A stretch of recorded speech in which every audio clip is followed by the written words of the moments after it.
What?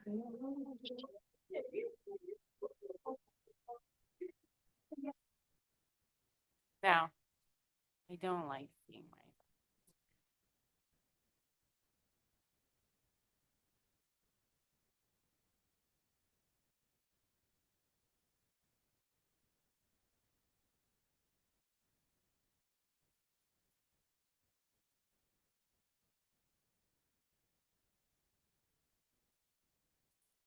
There again, and it just went away.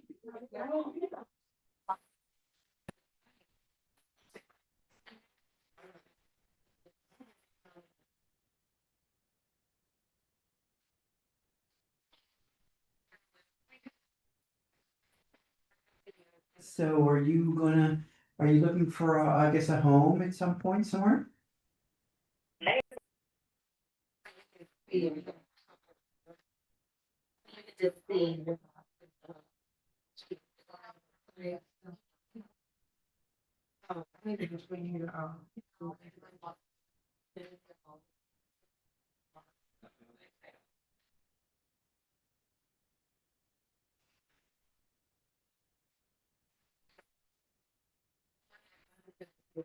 This one more time.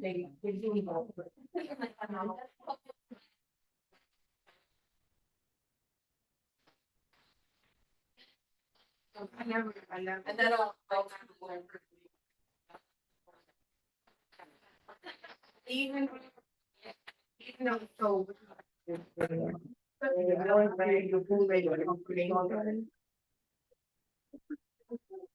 right, I don't think this is gonna work.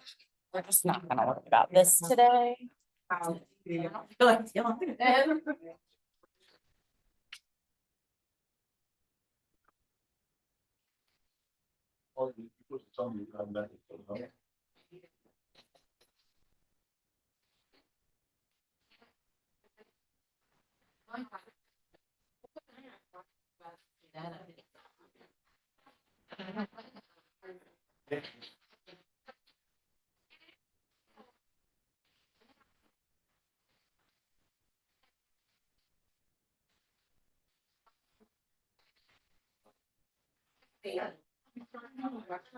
Oh, you're not gonna get. You're not gonna get. Yeah, you're not. You're not.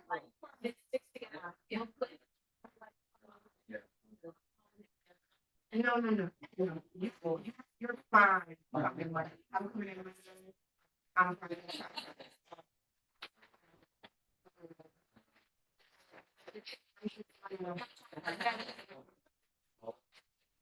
Oh my God.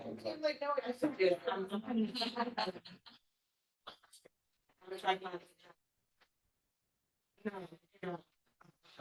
So then it was the open program. I think I gotta go to this next one, meeting.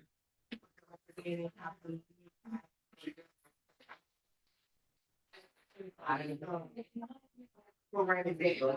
People still want, nobody has to do this. Only one thing.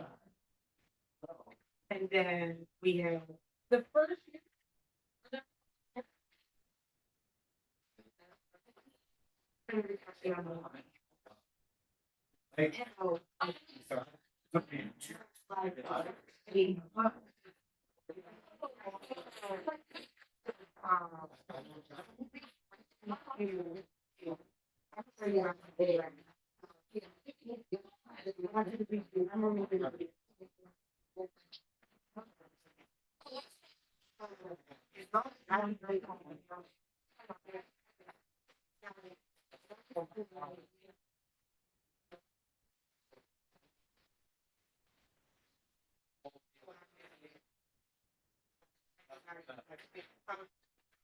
No.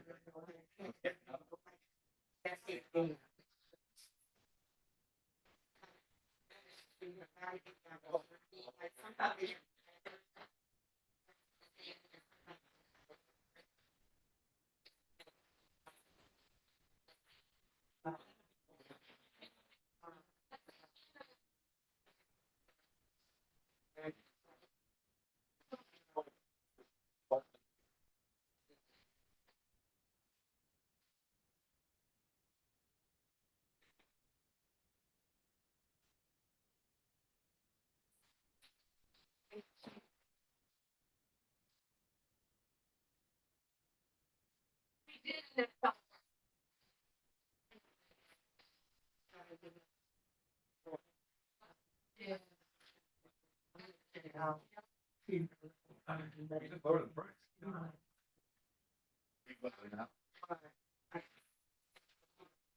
Right.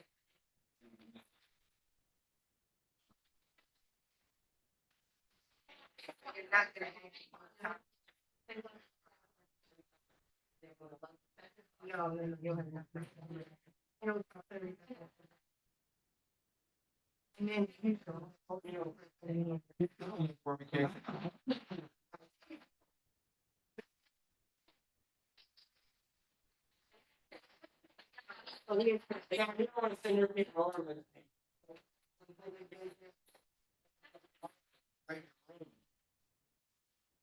Dogs everywhere. Me.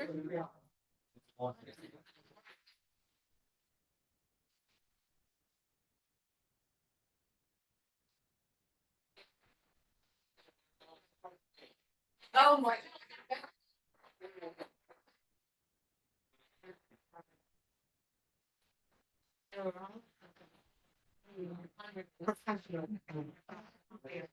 And.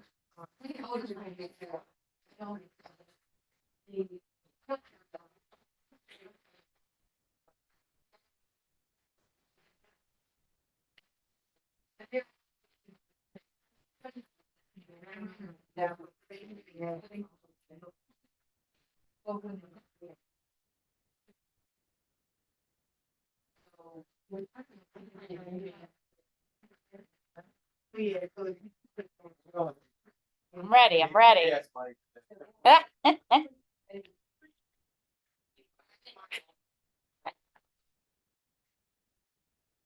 Good morning. Good morning. Can you guys hear, Ruth Ann, can you hear me? Yes, I sure can. Okay, but we can't hear you, so, I mean, I can, but you're not on the TV audio. Uh-oh. Can you talk again for me, Ruth Ann? Yeah, hi, good morning. Now I have you. Thank you. Welcome. I couldn't get your camera thing to work, so yeah. I Sorry. can't without you, apparently. Good morning, everybody. Welcome, welcome. Good morning. Thank you. Thank you. Good morning. I just need Amanda to bring me the bowl. Sean's bringing me the bowl. Here we go. Here we go. All right. Thank you guys for coming in. Thank you guys for being online. Online, if you need to say something or ask a question or whatever, you can use the chat box. I'll try to keep an eye on it. If I miss it, then just unmute yourself. But if you can mute yourself during the meeting, self, if you need to talk or ask a question or participate, whatever you want to do. Does everybody have your business card in the bowl? Everybody that's in the room? Oh dear, somebody doesn't. I don't even know who that was. I'm not gonna look, but somebody flew out. All right. I'm gonna ask John to do me the honors of drawing for me. Yeah, that's right. I'm gonna have one friend and one.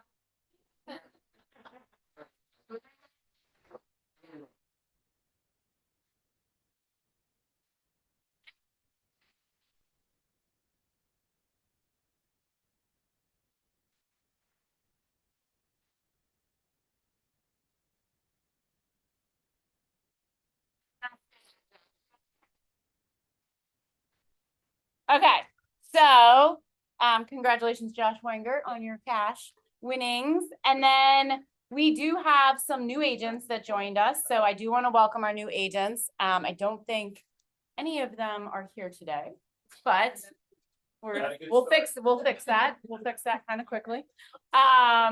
So Bernard Ralph joined us, transferred over from Execu Home Realty. He's been in the business, I think, for about 6 or 7 years.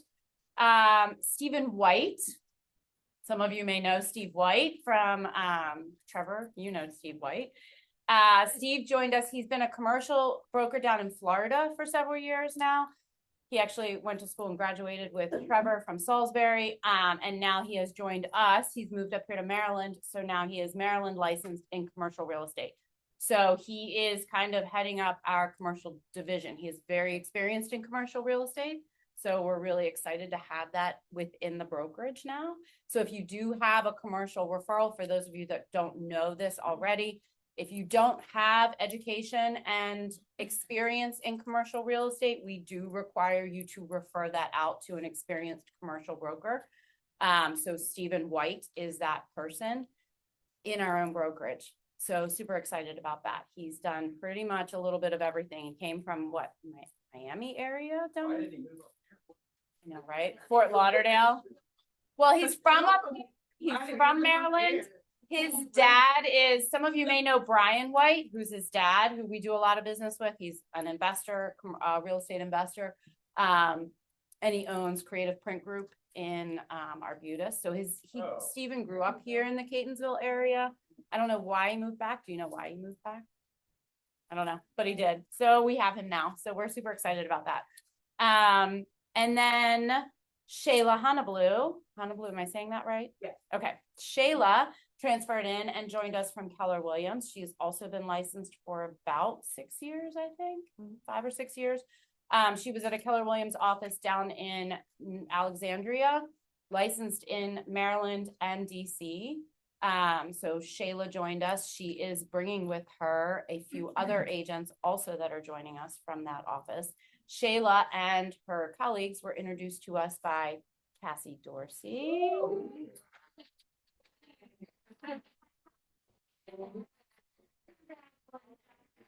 Thank you. So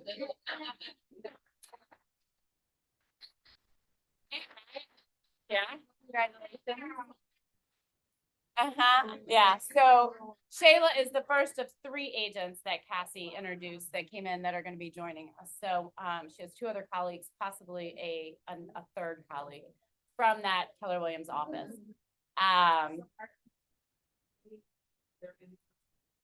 They are. So Shayla is licensed in DC. She just activated under me in DC. So she's here in our brokerage. She's licensed in Maryland and DC. She actually lives not far from here. Yeah, she lives in Jessup, but yeah. she just likes down that area. She likes Yeah. PG and Yep. So she does PG, Montgomery, DC. She's G-Car member. So we have a couple agents now licensed in DC. Nick Amack. Shayla is licensed in DC. I'm forgetting somebody else. Rodney Bird. Yes, Rodney. Secret agent back there. While I'm talking about who's DC licensed. And who else? Sam Thomas, yes. So Sam is out of our Southern Maryland office. Obviously, you all know Rodney Bird, DC licensee, Nick Amack, and then now Shayla. So they make up our DC contingent right now. Marissa Henn just added her license to our Pennsylvania contingent. So we have another Pennsylvania licensee in-house. And then we currently have 1 Delaware agent, which is Dennis Bentley. So we do have 1 Delaware agent currently licensed also. I did just sign up for, you guys are adding to my plate daily. I just signed up for my Virginia broker license prep class. Yeah. We can shut blinds if you need to shut blinds. Okay, it's up to you. If you guys have the things, you can shut the blinds if you need to. So the next one that I'm going to be working on, because between Shayla and her colleagues and some of our in-office agents, I've had requests for Virginia. So that's the next one that I'm going to work on. Thank you. Because I hope you guys realize with each license that I add, I also have the onerous burden of learning the contracts and laws in that state so that I can properly supervise you. So it's a little, and they're not all easy. No. Luckily, my CE for my primary license qualifies for the CE in those other states.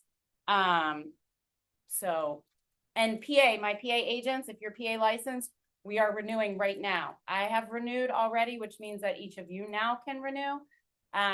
So if we all renew at the same time in PA, I think you have until May 1st or something like that to have yours renewed. So make sure you go ahead and go and do that, get that taken care of. So welcome to our new agents. If you see them, please give them a warm Hyatt and Company welcome. March stats. So what the market looked like in March, it looked, in our office at least, really, really good. Congratulations, guys. It was a killer crazy month, especially after a slow January and February. March was popping. What did we do, Amanda, in March?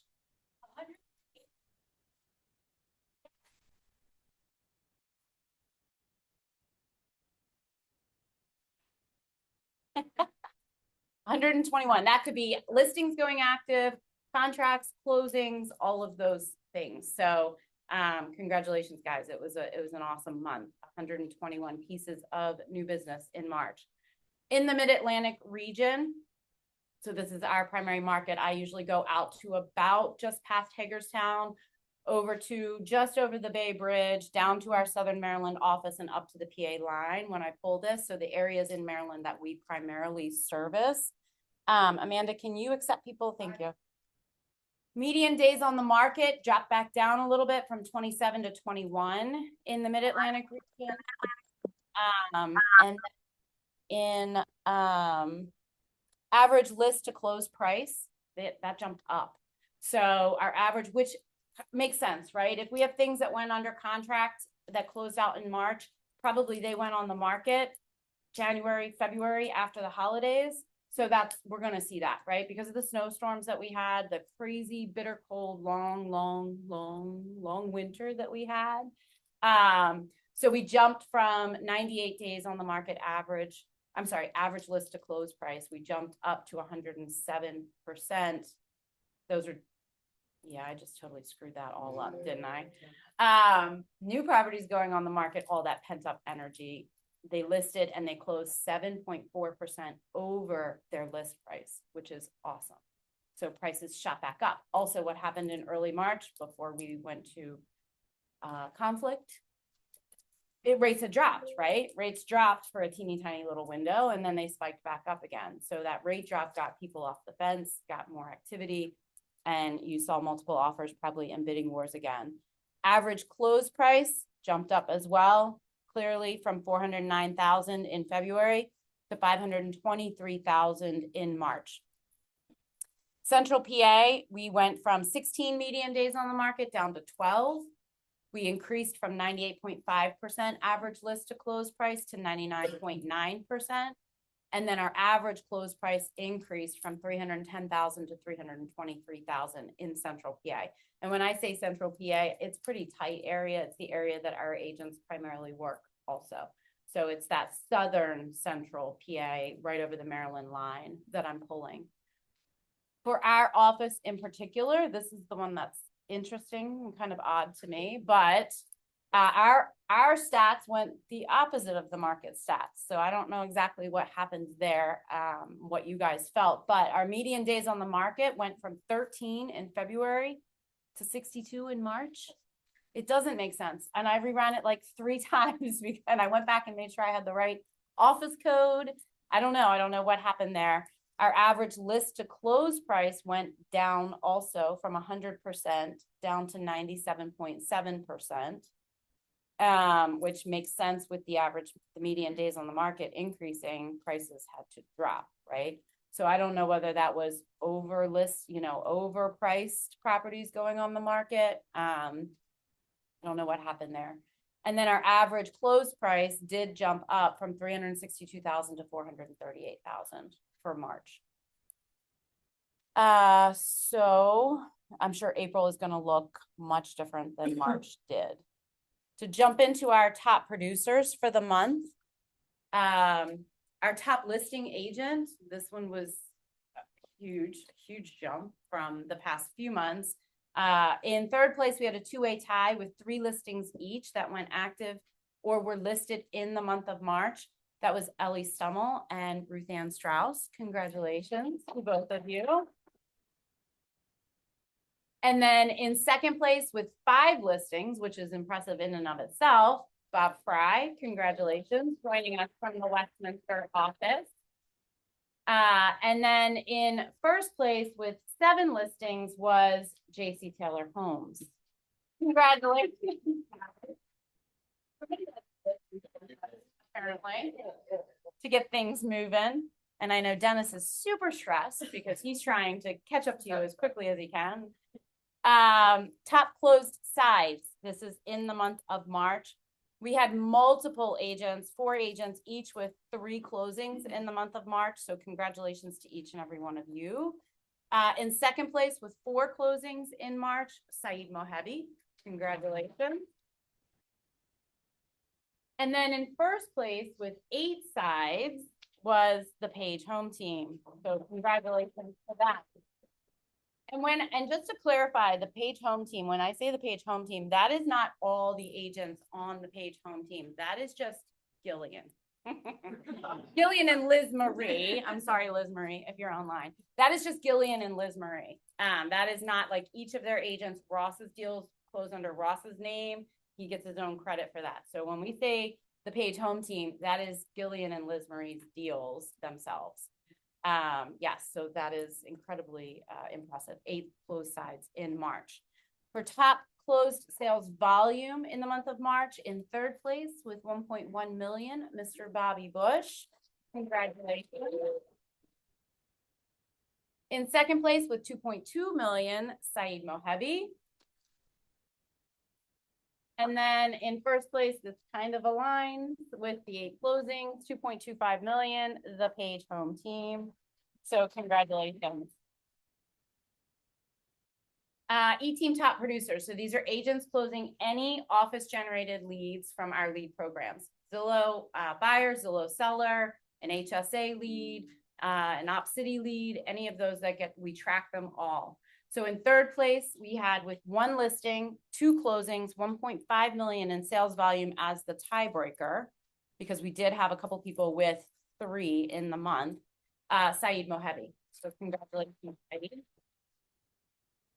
Second place with 3 listings, 1 closing, 1.66 million in sales volume, J.C. Taylor Homes. Congratulations, guys. And then in first place with 3 contracts, 1 closing for 1.73 million in lead team volume, Bobby Bush.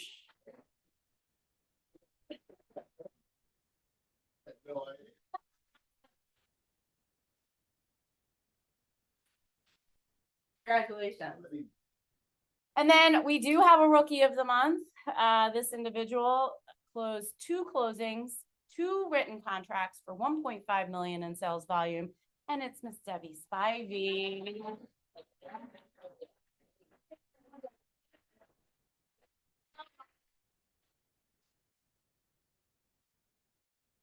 She makes me really feel like she's excited about it. So before I jump into any general office stuff today, we do have a guest speaker with us. So I'm gonna introduce him, and I'm gonna let him present to you guys. And you do have a laptop, correct, sir? Yes. So if everybody could welcome John Bako. Am I saying that right? Yeah. Bako with, like Home Depot. okay, there you go, with Whitehall Insurance Group. Yeah. Welcome. Some of you already know John. Some of you already use John. Yep. If you've used John in the past, raise your hand. No? Okay. It's me just here. Gillian. And Gillian and Michelle Hibner. Oh yeah, Michelle. Yeah, and I don't know if Michelle's wasn't able to make it in today, but Yeah, but yes. you guys will all know me after today. Some So business cards of mine are on the table in there. We got some pizza coming later. I do have a giveaway as well, which I'll put up.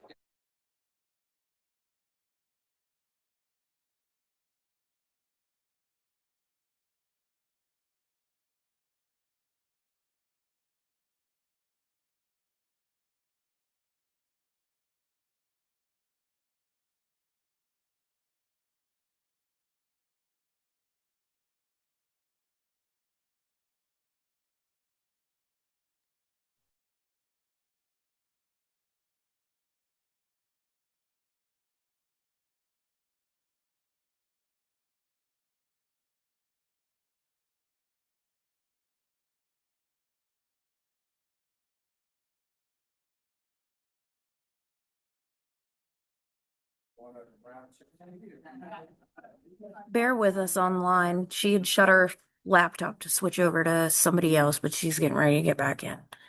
They haven't started anything.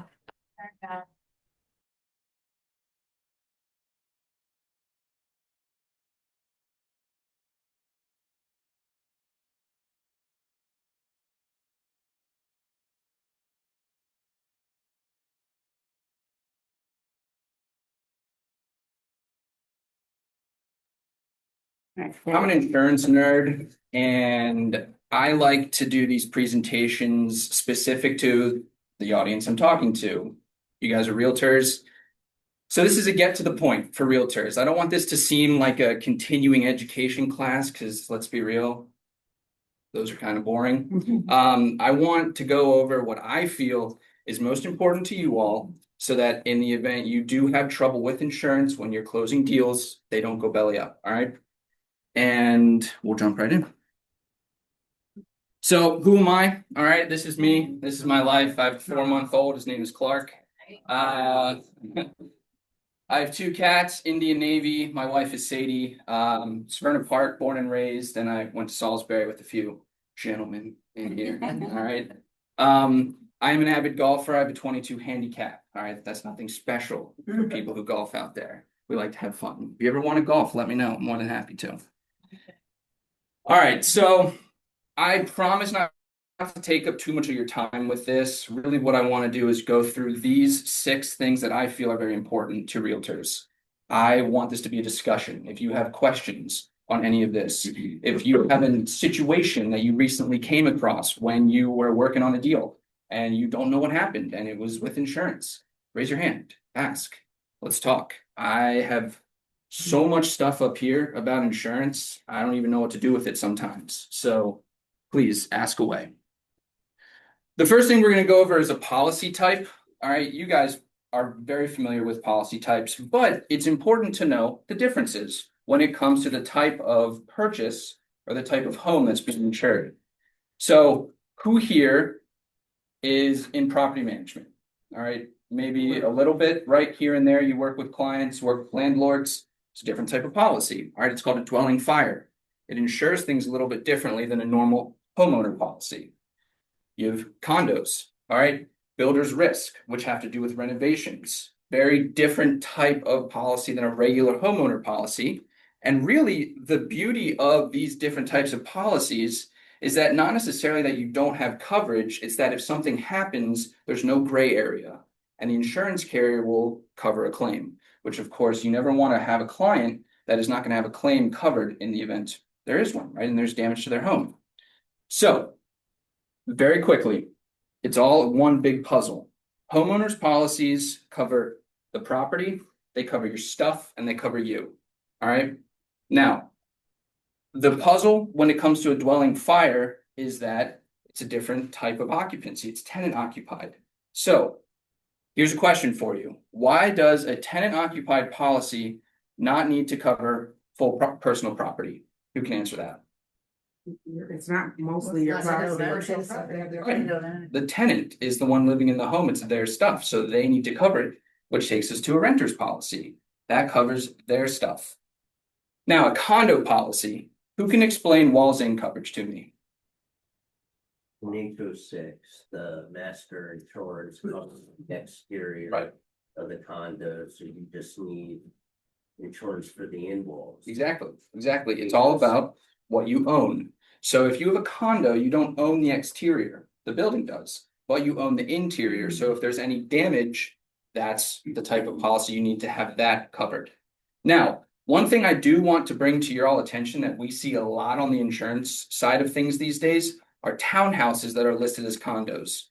It's not a big deal. At the end of the day, if there is a master policy for a townhome community that covers the exterior, that's great. But sometimes we have clients that have a condo policy for a townhome, a tree falls on their roof, and now the insurance carrier will not cover that claim. It's very important to know that distinction so that if that happens, someone can have their house rebuilt if there's damage. And then last but not least, our builder's risk. Who deals with flips? Anyone, right? So builder's risk policy assumes that 1, the home is vacant. And two, there's renovation work. Why is this important? It's increased liability for damage. If someone's not going to be there every day and there's a water pipe burst and they can't stop it, that's going to increase the amount of damage and going to increase the amount of the claim. Same with fire, same with vandalism, right? It all ties back to what kind of damage we're looking at. All right, so that's type of policy. Any questions so far? Yes. You want a copy of this? 100%. Which one do you use for short-term rentals? Aha, fantastic question. So, well, I'll pose that question to you all. What type of policy do you think we use for a short-term rental and Airbnb? Thought it would fall under the umbrella policy of what you had on that unit or that property. If you had homeowners insurance and then you have an umbrella policy as well.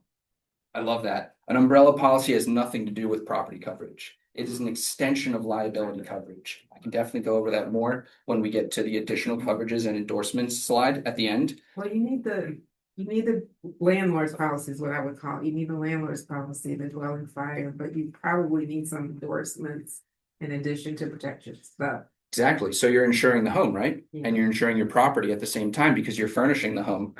That's a homeowner's policy. Oh, you just put it under. You just put it under a homeowner's policy, and it's a specific endorsement that you can put on there that tells the insurance carrier, hey, I have tons of different people in this house. An insurance carrier doesn't necessarily like that, because if there's more than one individual that's cycling through that home, they see that as an increased risk of individuals who don't have the same care as you do for the property. So it's not a huge difference. It's more so informational for the insurance carrier. Eliminates the gray area.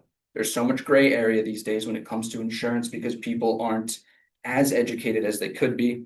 So this is why we go over this stuff. I have a question. about Yes. that. So is that one of the reasons why you'll see like a restriction for an age that may be able to rent that short term because that could be an endorsement or something? Or is it just? That's probably going to be more on the side of the actual service like Airbnb or Vrbo. Home insurance, that's really up to the landlord. They're not going to make sure that you tell them every single different type of tenant or, short-term tenant, short-term renter that's in there. It's just going to assume there's tons of people renting this home throughout the year. So that's kind of like your auto insurance, if you drive for a benefit. Yeah, precisely. Yeah. Yep, Yeah. absolutely, absolutely. Well, Well, what happens then when the owner's there using it? that's fine. Still covered. Yeah, you're still covered. People that do that. Right, absolutely, yeah. Basically, what it means is that there's different types of rental terms. Obviously, you get a 6-month annual. Short term just means that you have weekends, weeks, but it still assumes that there's definitely going to be some time that you spend in the home. Great questions. All right. Replacement cost. This is extremely important because a lot of clients that I talk to have questions on why their dwelling coverage is the way that it is. Why does it not equal the loan amount? Why does it not equal the price that they're paying for the home? It's because they're calculated two entirely different ways. I'm very animated. You can see I get passionate about this stuff. So, all right, let's go over here because every part about this house pertains to the replacement costs. Right? It is a calculation of the home's exact characteristics. It will take into account the fact that there's a porch. It will take into account the type of roof, the number of windows, the exterior and the interior building materials. It will take into account the fact there's a fireplace there. If there was a back deck, it would take into account that. It would take into account the total square footage, number of bathrooms. If there's a basement, what percentage of that basement is finished, and so on and so forth. So I pose a question to you all that's not on here. Why do you think a replacement cost might not equal a purchase price? You just answered that. I mean, you said they're calculated. Exactly, but Differently. why? The land, you're not paying for the land. Bingo. You're not insuring the land. And think about it logically. If you set land on fire, it's probably still going to be there after that fire goes out. Another reason why replacement cost and dwelling coverage, which are a 1-to-1 correlation, might not equate to a purchase price is due to location. If you have a 1,000 square foot beachfront property, that's probably going to have an increased purchase price than a 1,000 square foot townhome in Hanover, Maryland. All right. Does it take into consideration that builders may charge more a premium to build that house Mhm. at the beach because They they know might. there's more demand versus in Absolutely. Hanover, Maryland. Yeah, absolutely. Yep. That's taken into account as well. But the most important thing is that it really does boil down to these exact characteristics. We put this into what's called a replacement cost calculator. It gives us a number. Now, that number can be adjusted if the client wants more coverage. Some carriers do actually cut it off exactly what's calculated is the coverage you get, but there are different ways to increase that coverage from there. The biggest question that I always get though, again, is why is my dwelling coverage not equivalent to my loan amount or what I'm buying the house for? And it's because they're simply calculated different ways. So if you ever get a client question, that's how you answer it. All right, now, who's had issues with roofs? All right, throw some out. Now, this is all just stuff from my head put on here. Read it if you want, but let's really talk about this. Give me an issue of a roof that someone had that killed a deal. So the six. Okay. Everything under the sun is Yeah. there. Just solar panels on an older roof. Bingo, older roof. Look, go ahead. You can verify that it's only 15 years old, someone's insurance company's giving you. Yep, absolutely, absolutely. So older roof, right? Let's talk about that and definitely the 15-year-old rule. 15 years was about 2 years ago. All right. In fact, Progressive didn't insure a roof over 10 years of age. It was a nightmare. Most carriers will go up to 20 years of age. All right. Few will go to 25. Are you out of luck if it goes over 20 to 25? No. There's non-standard insurance carriers out there. It's a different type of market. It can be expensive, but it doesn't mean that you won't be able to have home insurance on a home and not be able to go through with the deal. Now, the 20 years of age and the 25 years of age, this is very important, right? If an insurance carrier cannot verify the age of a roof, they will go based on condition. If the condition is horrible, they will ask for proof, which is why documentation is so important. I say this to not only buying agents, but listing agents as well. If you are working with a client who says they have a new roof on their house or they're buying a house with a new roof, if you feel like it will help the deal, see if you can get documentation because it could make the difference of getting a home insurance policy that is one, actually eligible, and two, far less expensive for them. They will thank you. Now, let's talk about insurance versus warranty. Who knows what kind of difference we're looking at there when it comes to a roof, that's covered by insurance or how a roof warranty works? Well, for Take a insurance, guess. it's gotta be a peril, it's gotta be it's gotta be a accidental damage, some kind of peril. Exactly. Yes, fantastic. So we'll get to what a peril is in a second, but insurance covers against very specific types of damage. Warranty, on the other hand, is going to essentially guarantee an age or a lifetime. And if it deteriorates through wear and tear or just simply because it gets old within that lifetime, then the warranty steps in. But insurance is based on very specific types of damage. They're called perils, and we'll get to that in a moment. Really quickly though, all right, you have special cases, metal roofs, slate tiles, clay and concrete. These can actually extend the 20 to 25 year rule. In fact, slate tiles, if you have a slate roof or your client has a slate roof, they can go up to 50 years. All right, it's all going to be based on condition at that point. Flat roofs, they were a concern. They're not so much of a concern anymore. Most of the time, insurance carriers will ask for photos. That's not really something you have to worry about. That's for us to do so. But if you, have a client concerned about a flat roof, pat them on the back and just say, hey, it's probably not that big of a deal.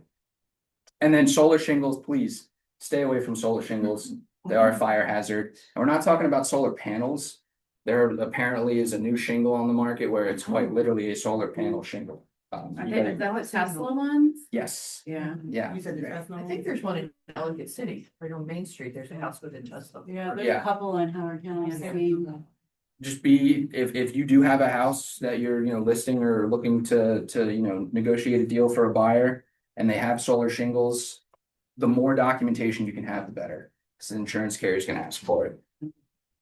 Now, in red, all right, documentation is king. When it comes to a newer roof, 2024 at this point, or this year, it can make a difference of $1,000 a year. It really can, because if the carrier thinks that it's not within that range, they're going to put it to whatever they think it is. So if you say that it's a 2025 roof, but to the insurance carrier, it looks like a 2015 roof, that's 10 years difference, and that can absolutely make the difference of nearly $1,000 in premium. So this is another way you can help your clients if they have documentation. If you are listing a home and you're listing it with a new roof, right? New roof. See if they can get some sort of documentation, and that is an invoice, receipt, any sort of contract that shows the work that was done to the roof. Documentation is king. All right, so let's talk about perils. Home insurance covers against extremely specific types of damage. All right, a peril is a type of damage. The most common is fire. You'll hear that. Lightning is essentially a subcategory of fire. Smoke is a subcategory of fire. Electrical surges are often caused by lightning. They don't have to be. All right. Vandalism, theft, robbery, burglary, that's all covered. That's why occupancy is so important. If a homeowner, all right, is the one occupying the home, there's going to be a certain level of care that is above a tenant, that is above a vacant home. Insurance carriers do take that into account, even though it's technically not something that's, easily written down on paper. Water damage, very important to know about water damage. I always say there's 4 ways that water can damage a home. It's a water pipe that bursts. That's going to be covered under the normal perils of a homeowner's insurance policy and dwelling fire, condo, and so on and so forth. That's if a water pipe bursts. She used a word that was fantastic, sudden and accidental. Anything that is sudden and accidental is what home insurance covers. Now, let's go further than that. Water backup. Who has had a water backup situation with their own property? Right? So water backup is something that is endorsed on a policy, and we'll certainly get to that in a moment, but it's a different type of water damage. It's when something is clogged in a drain and overflows. Why is it separated from the normal perils that home insurance covers? Because an insurance carrier is going to consider that there may have been some negligence on that of the homeowner or the tenant or whoever's living in the home, that something went down the drain that shouldn't have. They're not going to make it so that you don't have coverage. They just separate it. Question, because I had a neighbor who trees, every year looked like a tree falls on my house. I don't even know why she's still there. Exactly. It's been at least 3 or 4 times she's been tree on her house. So you talk some common so anything insurance, do they after a certain point would drop her because? Yeah. That's not, yeah. I mean, that's if she makes a claim. So one thing that a lot of clients I talk to are surprised to hear me tell them is that you are not obligated to tell your insurance carrier if you have damage to your home at all. So, in fact, insurance carriers are getting more picky and more antsy about claims not being put in or not being told. Reason being is because, let's be real, an insurance carrier is only getting maybe $100, $200 a month from that person. If a tree falls on their roof, right, that's $20,000. You're okay. So, if a tree is falling on that roof, how many times a year you said? No, saying probably the last 3 years. The last 3 years, Once. yeah, they're definitely tired of her, and that premium is $6,000, or it's dropped, or it's gone to a non-standard market. All right, when standard carriers like your Progressive, Liberty Mutual, Travelers, State Farm, Erie, when they get tired of the amount of claims that someone is putting in, they decline insurance altogether. They can actually drop you midterm. It's very uncommon, but I mean, if someone's just putting in tons of claims in a year, very unlikely. But it happens. They can actually just say, listen, we're canceling your insurance. But realistically, what happens is called a non-renew, which is at the end of the policy term. They'll just say, listen, we're not renewing your policy.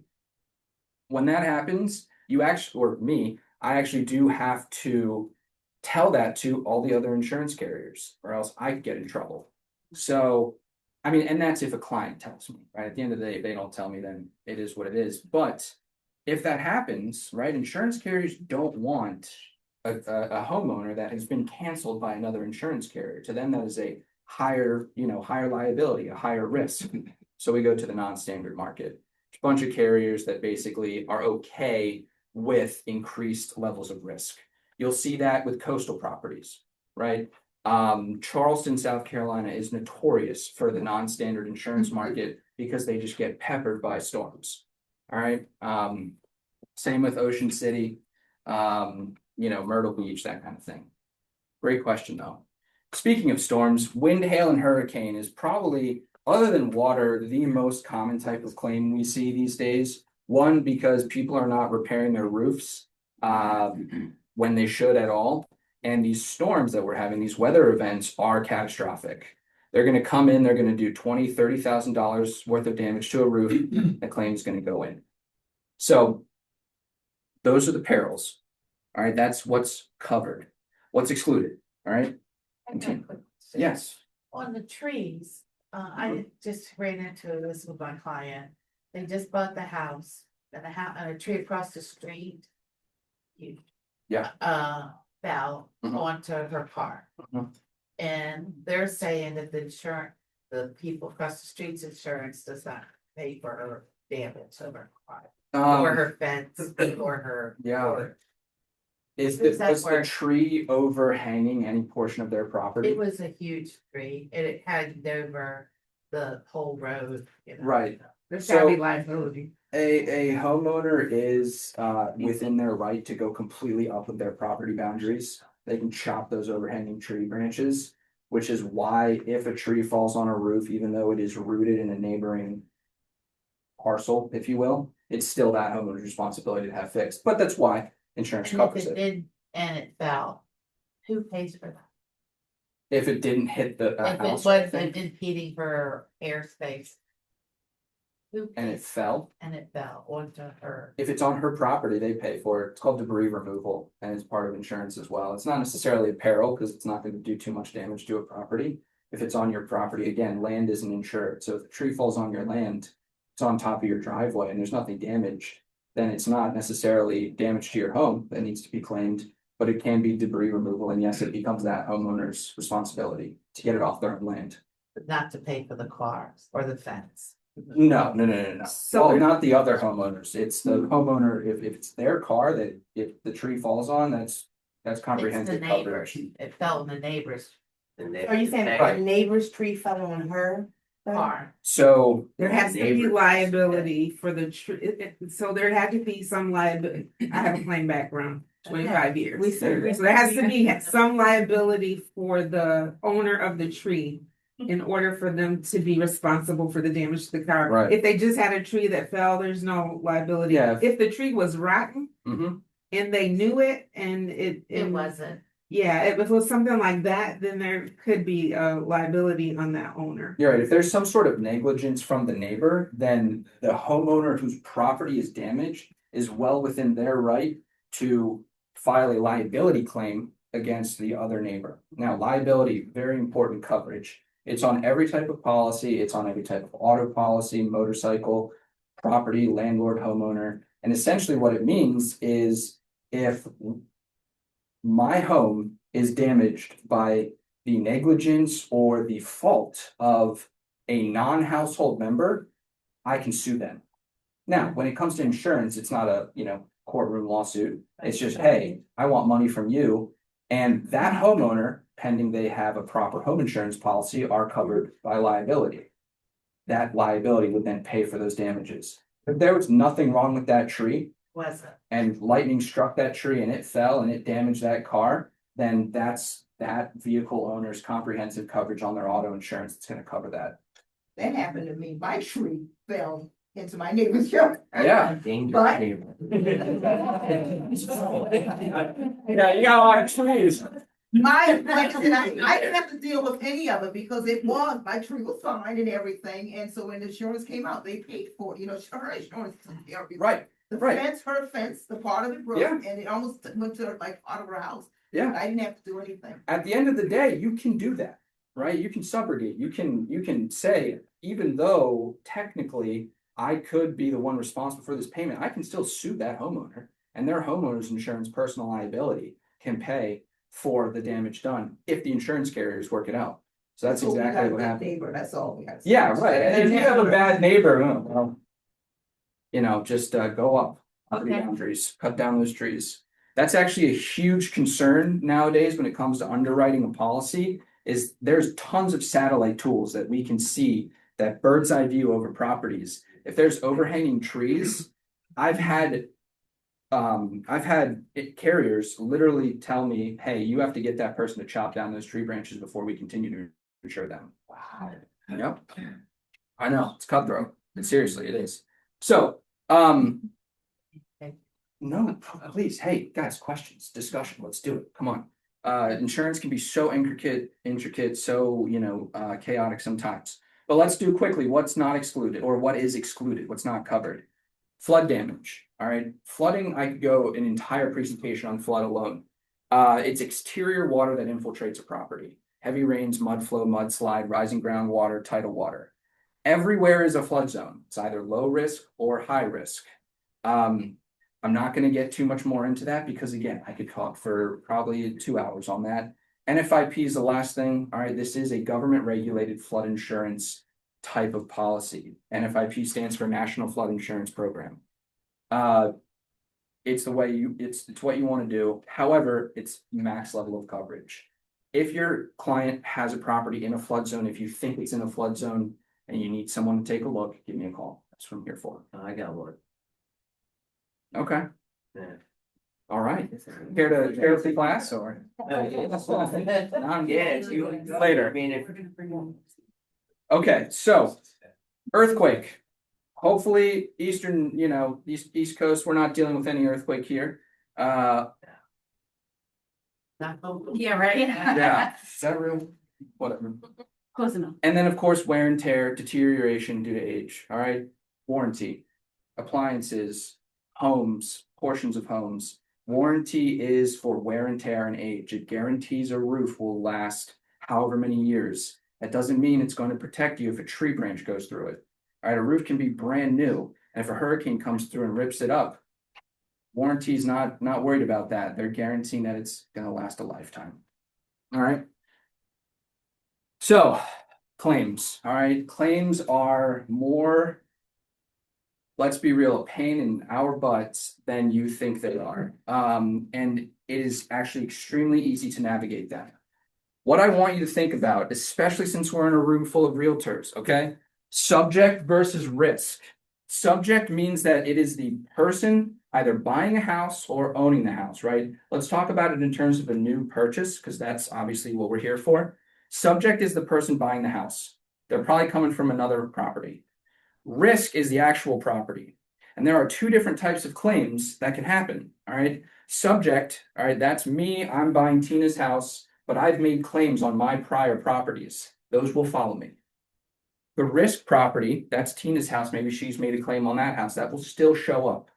Most of the time, with most carriers, risk property claims are not a big deal. At the end of the day, like I said before, you don't have to tell an insurance company if something happens to your house. So if it's the prior owner's claim, the insurance carrier says, okay, that was their responsibility to put the claim in, it's covered, we're not going to fault the new homeowner, which is the subject. However, if I have made 2 water backup claims within the past 3 years on my property, that tells the insurance carrier, hey, this guy relies on insurance. This guy needs insurance to be able to take care of his house. Whereas what home insurance carriers want to see these days, what's called proactive home ownership, all right, and pride of ownership. They want you to know that you're taking care of your house up front, leaving insurance for catastrophic types of damage. So important facts, all right, 3 to 6 years. 3 years is your cutoff that it will take into account with the calculation of premium. That's important, all right, because I'm dealing right now with a new purchase where this gentleman is buying a home. In fact, he closed a week ago, but he had a claim in 2023 on April 20th.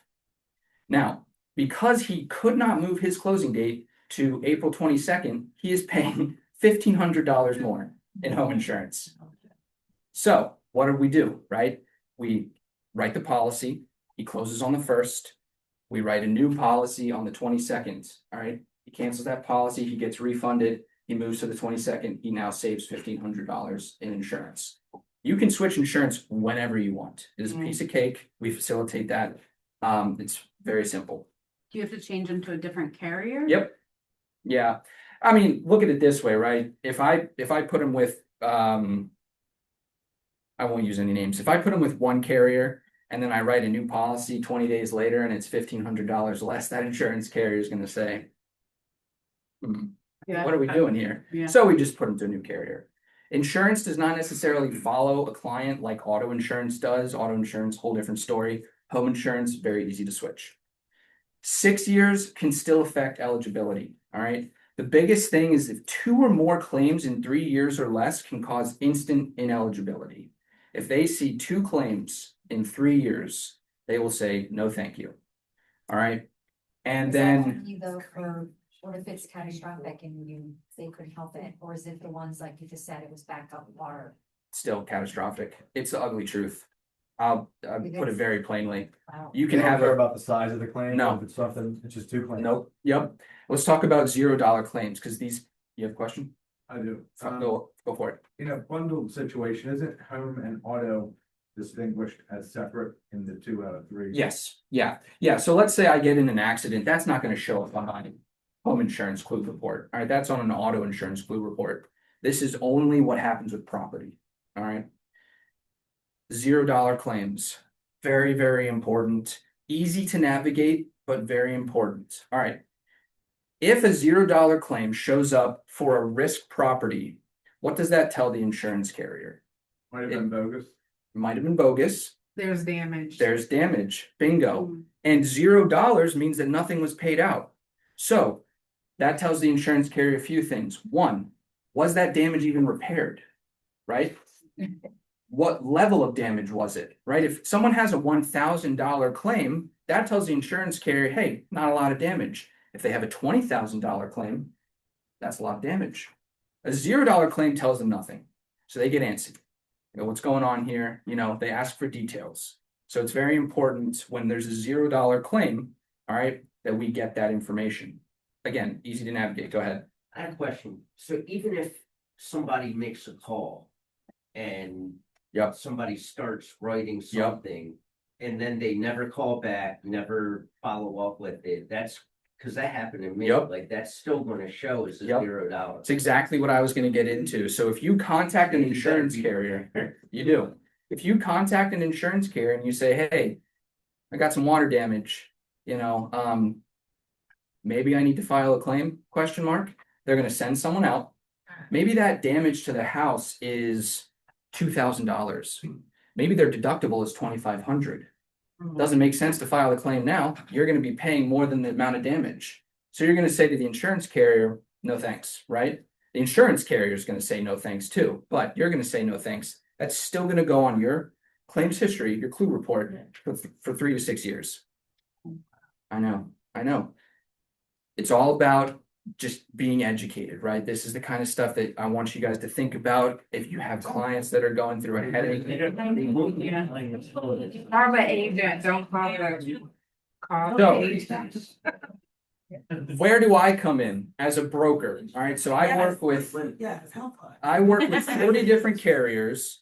All right, and I tell everyone on the phone, call me. I did property management for 6 years. I've seen all sorts of damage to properties. I'm well versed in what can really make a difference.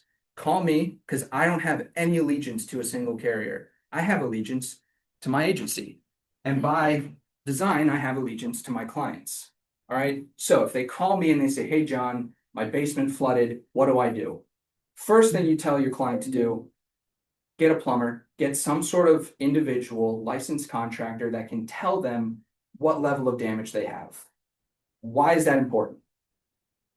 Why do If it's you want worth it. Why? What makes it worth it or not?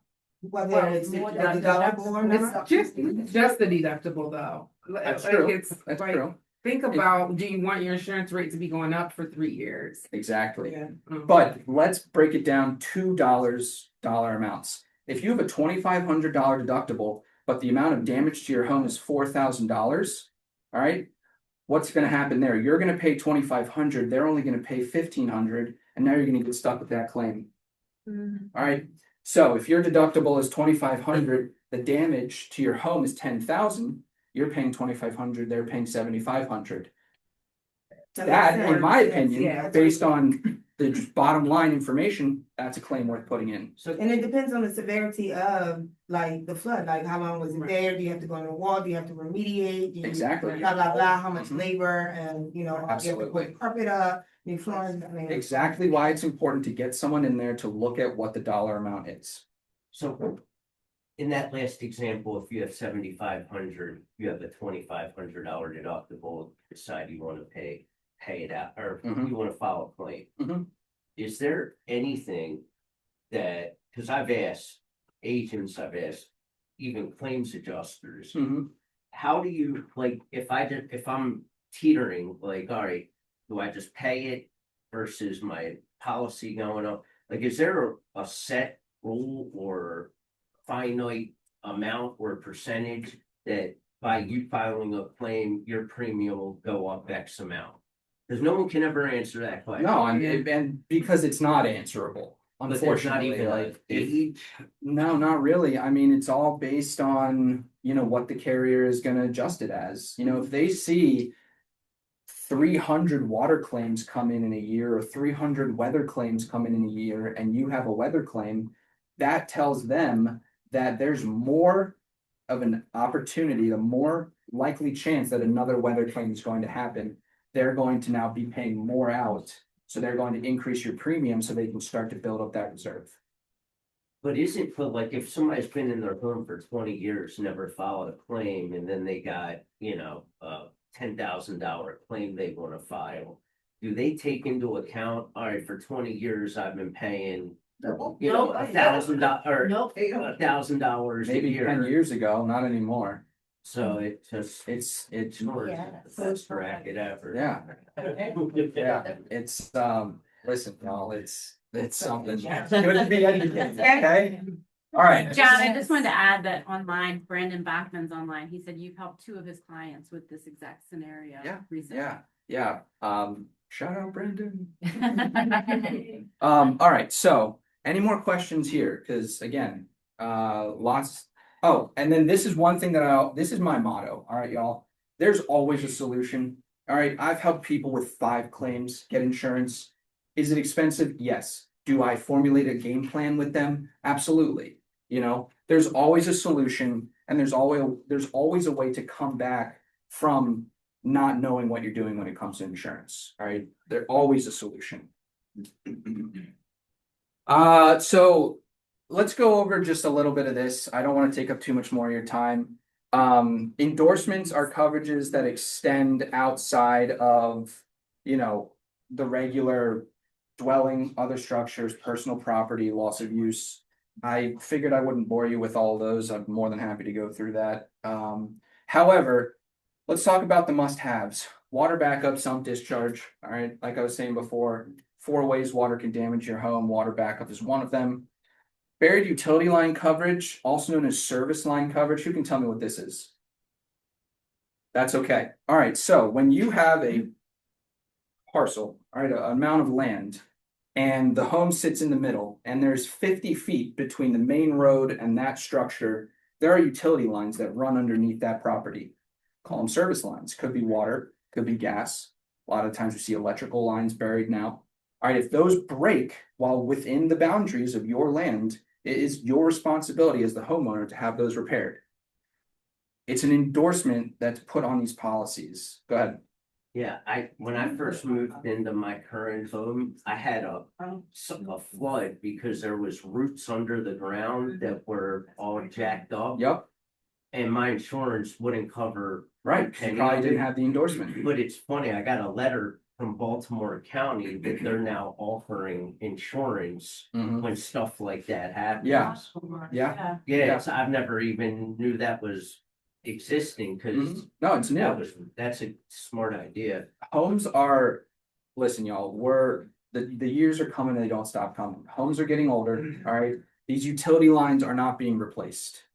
They're breaking, they're bending, animals are chewing through them, roots are going through them.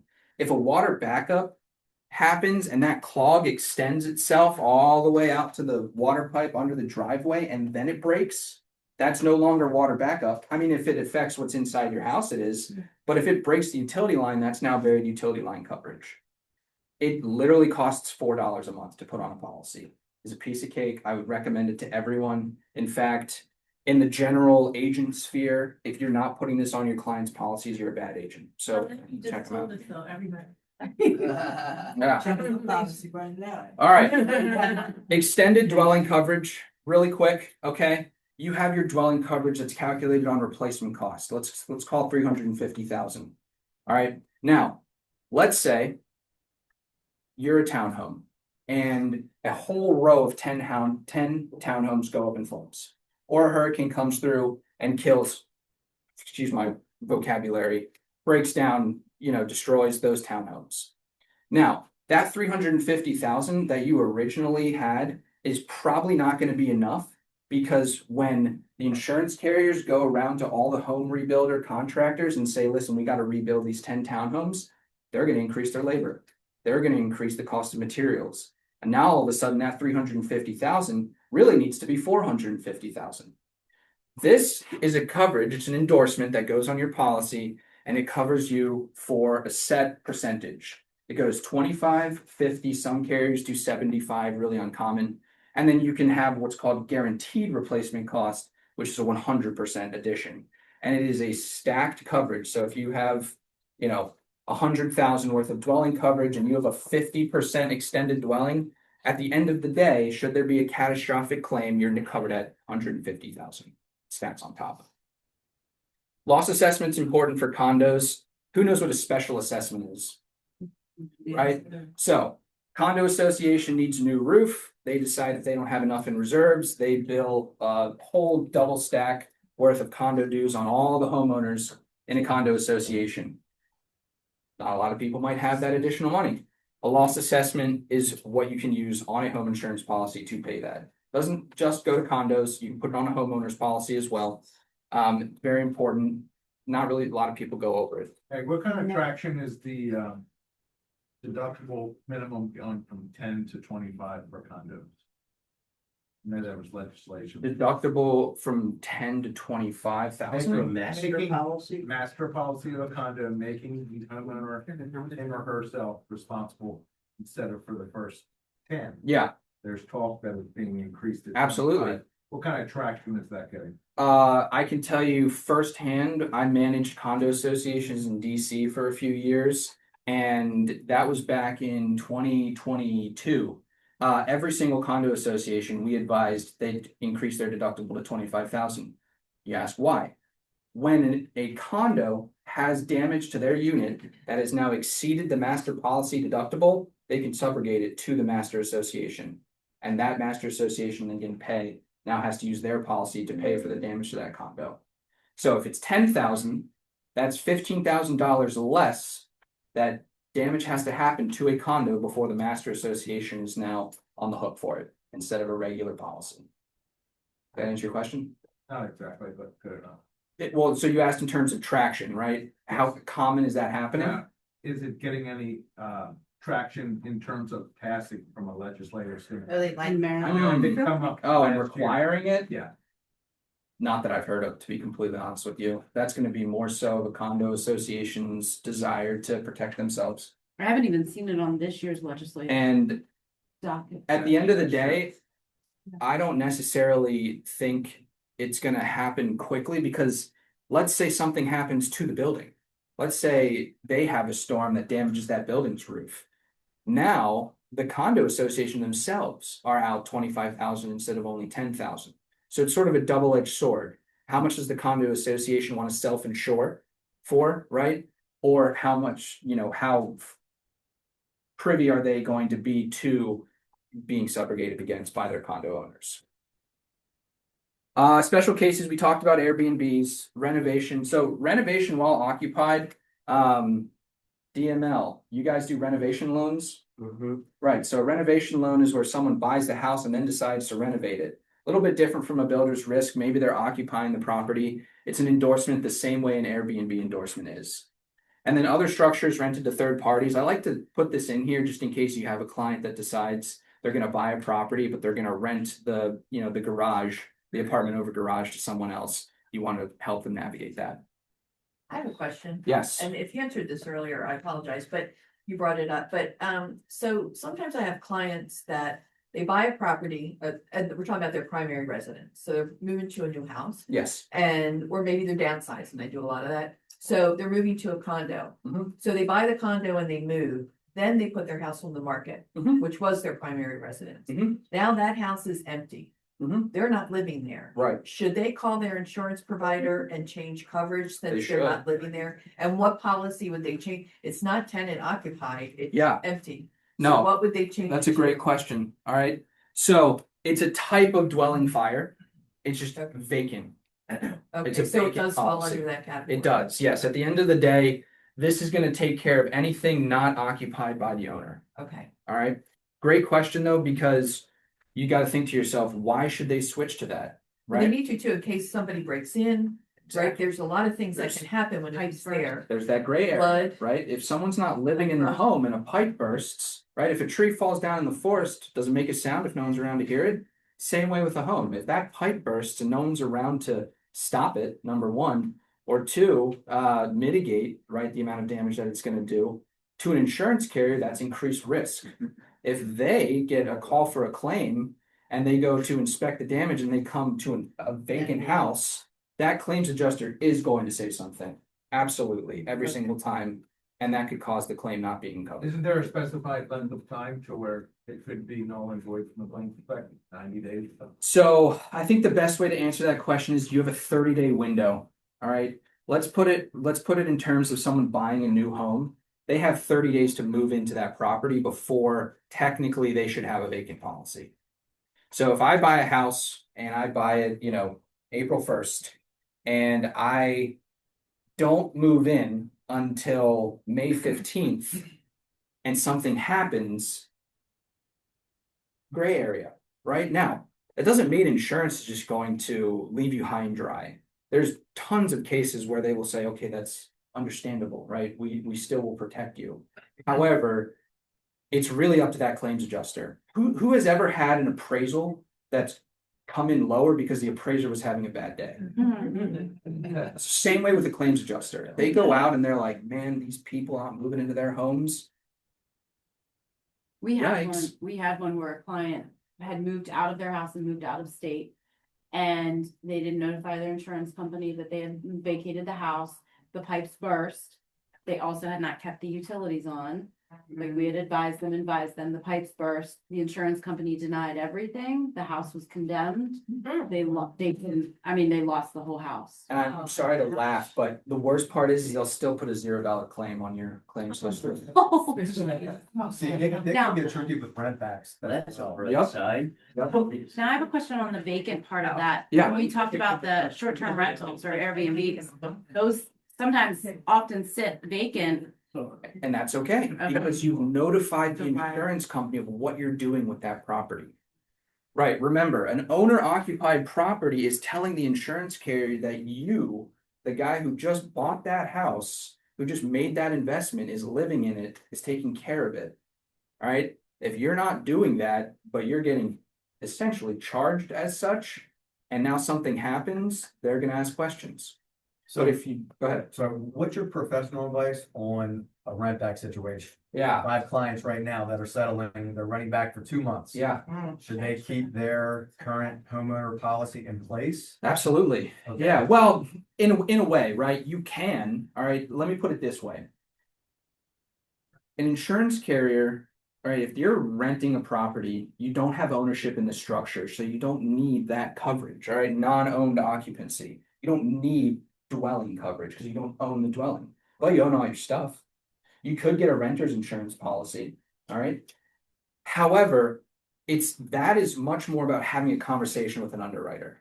That's where someone like myself comes in, because I have great relationships with all of the underwriters of the carriers I work with. But I would imagine in Daryl's situation, if they sold the home and they're doing a rent back. Right. Why would they, even if they kept their homeowners Yeah. policy, it's null and void because they don't even own the home. So. Right. They should, I mean, They I should treat not- I like mean, the renters. Let me put it this way. Yeah, you gotta get a renter's You knew policy. owners. A homeowner's policy these days, right? If we're talking 3,000 square foot house, you're probably looking at $150 a month. A renter's policy is $150 a year. So the best thing that they can do is just get a renter's policy. They don't own the house anymore, they don't care, right? Yeah. When you have a second or home, third home, and you're not there all the time. Mhm. So you would have the dwelling fire policy? for Nope. That because you're not renting it, but you're not there either all the Yep, time. fantastic question. So you can have a homeowner's policy that is notated as a secondary home instead of a primary home. Because why would you want a dwelling fire policy if it's furnished? All your stuff's in there. You want that covered, right? But you can notate it as secondary. So that's okay. Yeah. And you can have a million secondary homes. There's no third, fourth, tertiary, so on and so forth. You have your primary and then your secondaries.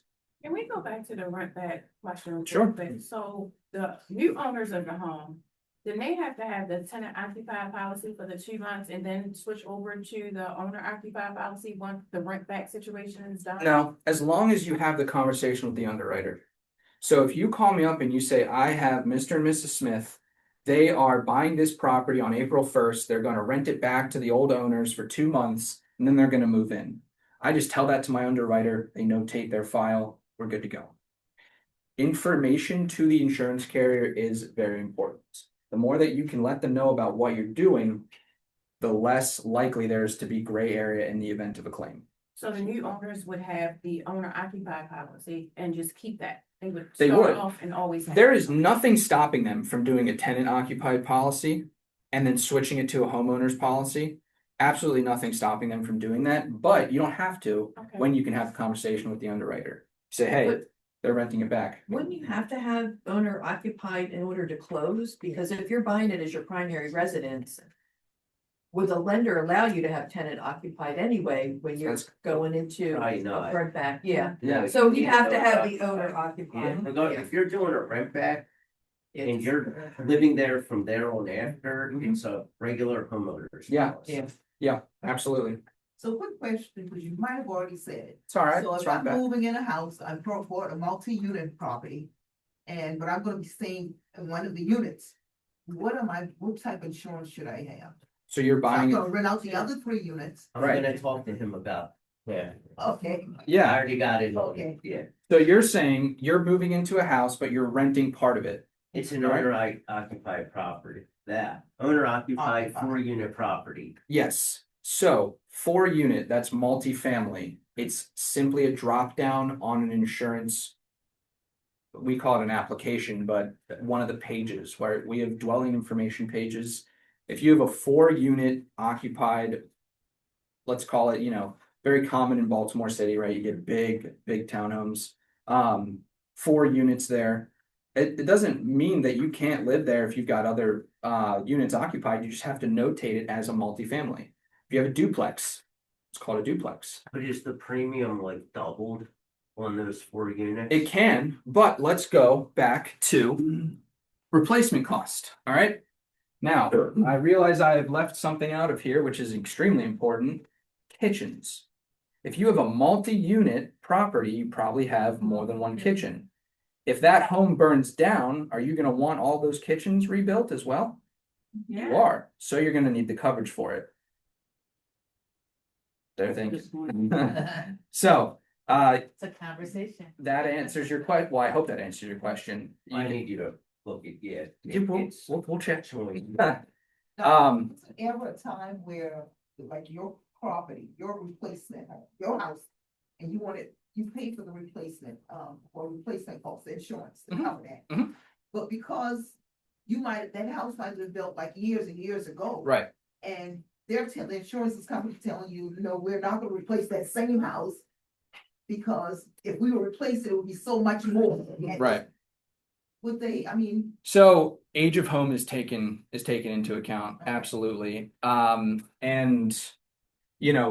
more than just this, all right, the exterior and the interior building materials, if you have a 1880 Baltimore row home, that's masonry construction. That's gonna be a brick front, not a brick veneer, right? Brick veneer is making sure that the interior is frame. All right, that's how that works. But if you have a masonry build and that brick is, total brick built, that's being taken into account. Now, this replacement cost is an actual report.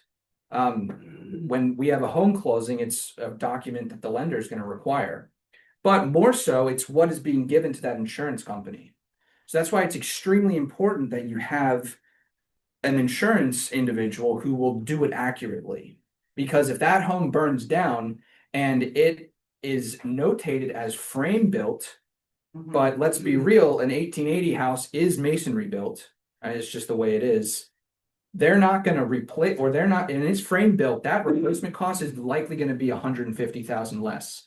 Now, when they go to rebuild that house and they look at this replacement cost and they say it's frame built, but you're like, no, this is a masonry built home, and let's say it's burnt down half, you're going to see that there's concrete behind those walls. No, you're good. It's yes, it's going to be more, and they're not going to have as much coverage as they need. Absolutely. All right. I'm gonna do this. I know you guys have awesome questions, but in the essence of getting Yeah. everything we need covered, John's gonna hang out. Are you hanging out? Yeah, I'm hanging out. John brought us lunch. He's got lunch it for us good? after the meeting. It did come. Ah, sweet. So, make sure if save your questions, catch up with him outside Yeah. of the meeting, and you can ask any additional Let me questions. just you might have. quickly, You're drawing. Trevor, man of the hour, come up and grab your coworker's card who wins this $50 visa. Like you. Close your eyes. Pull your own card. Daryl. Collusion. My boy. Thank you so much. Thank you. Thank you. All right, y'all. Listen, I got business cards on the table over there. I'm an open book. You can literally contact me anytime. Thank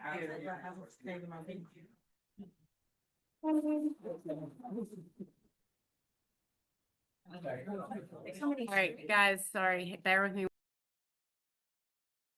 Toggle between screens. Okay. Can you guys hear me online? Why can't you see me? Oh, because I'm up here. Okay, I see me. Unpin, remove spotlight. Okay. Sorry for the technical difficulties, guys. This was way more difficult than I had anticipated, jumping between screens. Okay. So to bring this home, I have a couple of updates I want to go over.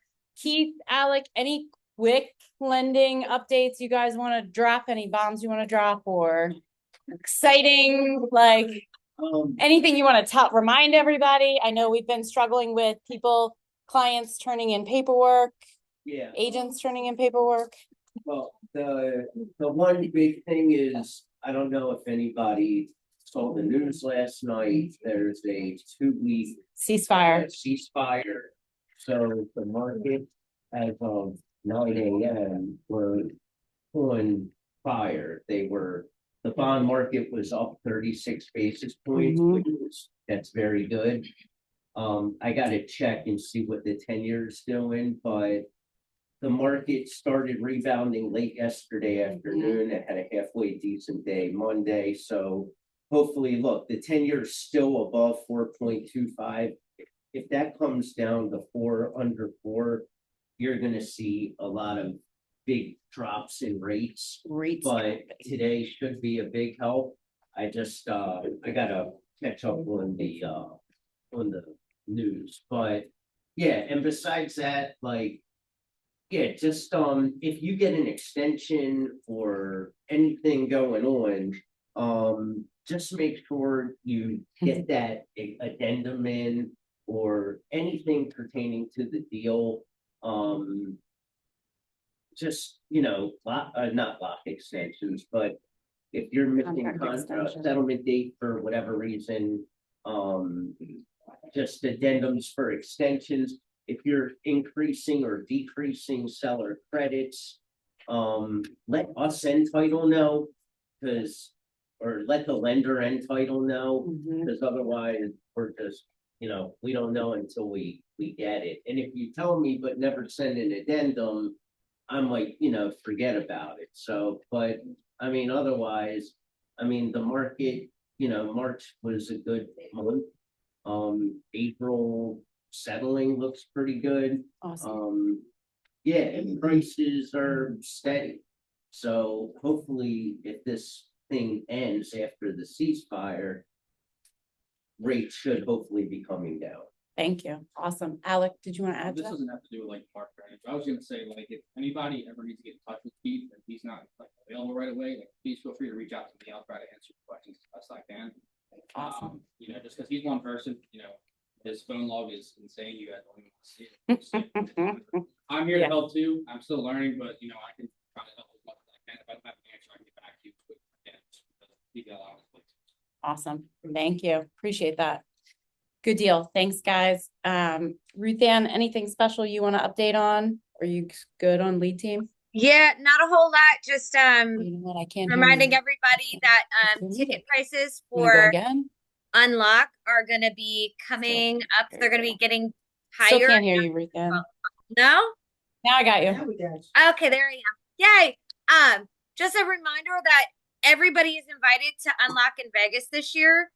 You can buy your own tickets to it. We would love to see a big group go. It's going to be October 12th through October 15th at the Fountain Blue in Las Vegas. Right now, tickets for the whole shebang, like it's a welcome dinner. It's all the classes and the workshops and the party at Raider Stadium. Those tickets are $6.99 currently with a social pass of $4.99. The social pass is if you have a significant other that wants to come on the trip. They won't be able to go to the workshops, but they could go to the dinners and the party at the end.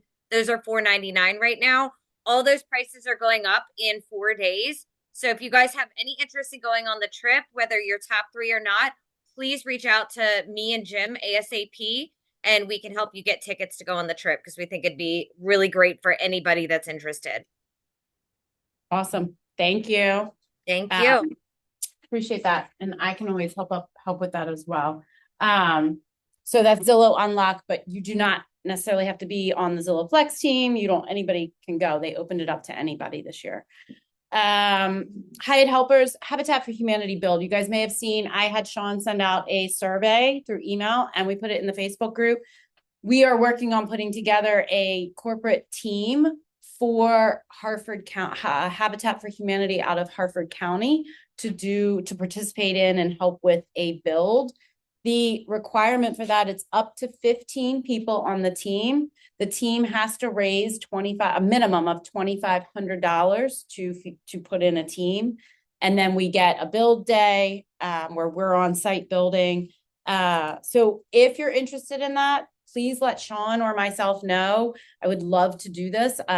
Once I know that we have enough people, it's not just committing to do the build day. The biggest thing is committing to help fundraise, right? Because that's the biggest part. So I love that so many people want to help or do it and want to be on site to build, but we have to raise the funds in order to be able to do it. So if we commit to a team, I don't want to be like, okay, crickets scattering when I turn the light on and I ask everybody to help with the fundraising part. And then it's all on Tina to raise $2,500.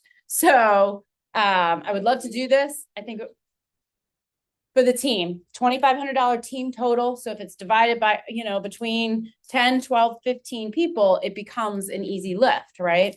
But they give us a fundraising link for the team. We name our team. We get all the information for our team, the website or whatever that we share out, and people can donate to our team through that. And we have our goal of what we're trying to raise and all of that. You couldn't just give us some insurance and get it. Not rebuilding. I mean, we're building literally from foundation up when we do these builds. They're in Harford County. So this is the only local Habitat for Humanity is the Harford County Habitat for Humanity. And part of the reason for that is there is, I guess, such a tremendous level of poverty and need for housing in Harford County. So Habitat for Humanity is up there in Harford County, and they do Harford County builds. And they've already done several of them. And Casey and I participated on one that was a women's build. So they do have a women's build day also that we can participate in. But I would love to see us get I know the Pages signed up. They're interested in participating. Several of you have already. You're building a house. You could be hammering nails. Casey and I were hammering nails.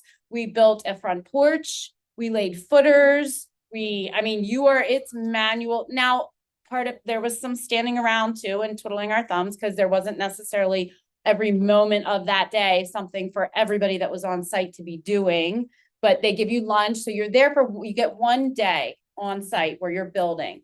And whatever part of the house they're working on at that time, that's what you're working on. So the day that Casey and I were there with the Women Build through Women's Council, they were putting up the walls. They were raising the framing for the wall, raising the roof. They were doing the framing for all the walls. So like we were building walls. We literally, she and I framed out a wall, the framing, and then put it up and nailed it in. Casey put up a wall and lived in there. It was all rebuilt the next day. No, but then the front porch, the back porches, like small little porches, but we were doing part of that. We were doing the framing out and the footers. Like, I mean, it was awesome. It was really cool. Don't tell Jason. There are no, yes. I can't, yeah. So anyway, that's what you're doing. Whatever they part of the house build that they're working on at that time, your team is doing that part of the build. So it's not like your team is literally building the whole house from foundation up. It's a whole series of teams over however many months they're taking to build this house, to deliver it to the family that it's being delivered to. Yeah, it is cool. And like I said, at the last office meeting, I mean, the family was on site with us. So we actually helped build a duplex. So it was 2 units. So the new beneficiaries, owners of both duplexes were on site at some part of the day that we were there that day. So we got to meet, one was a single mom and her son, I think. And then the other one was a dad and I think his daughter. So we got to meet them. They were there for different chunks of the day. So it's an amazing, awesome experience. They give you, like I said, they give you lunch. The lunches, ours were homemade sandwiches and lunches from some volunteer that brings lunches to the builders each day. So we're working on that. So that's out there. So please respond as soon as I get enough commitments that I feel like we have a solid team we can field and raise the funds, then I will reach out to Habitat and start to coordinate that. Hopefully it would probably be for maybe mid-summer, depending on when they have a build going on. Okay. New business updates. I just want to fly through these real quick because I don't want to take up a ton of your time, but these are really important. Ron reached out to me a week or 2 ago asking me about the Piedmont Reliability Project. And she had received a disclosure in, I think, an offer she was writing in the disclosures and had questions about it. And it dawned on me that we hadn't talked about this in quite a while. So I wanted to bring back up the Piedmont Reliability Project and the National Superfund. So in your packet, you have a sample of it's through Greater Baltimore. So Greater Baltimore, because this does not impact the entire state of Maryland. Actually, I'm going to switch to the second one is I'm going to start with the electronic power line notice. This is a Greater Baltimore disclosure. They created the disclosure because it impacts Baltimore, Carroll, and Frederick counties. So for those of you who maybe are living under a rock and don't pay attention to the news, I get it. I don't like to either.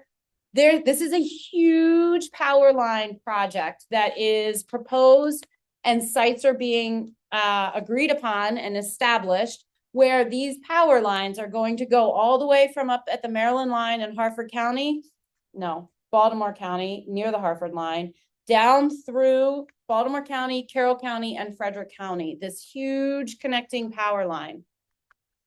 So these are going literally through people's yards. These power lines are going through people's backyards. Some people, I don't know if you saw that, I think it was in Carroll County, the Carroll County mayor, no, Carroll County sheriff, captain, police chief, whatever it is, had to bring in ICE agents to accompany the surveyors onto people's properties because people who owned these properties where these power lines are going through due to government, they're taking access to people's properties, were making threats on the lives of the electric surveyors that had to come onto these properties, literally saying, you set foot on my property and I will shoot you. So Carroll County they brought in ICE agents to accompany these people onto, or federal marshals to accompany these surveyors and protect them to do the work of this Piedmont project. The guy Justin. Yeah, to one of our agents, you guys may have seen Justin, who is, Justin is and I'm gonna totally get this wrong, Bob Fry's online, he might be able to tell us better. He's like the second in, line to the Carroll County Police Chief, or something to that effect, sheriff, whatever he is.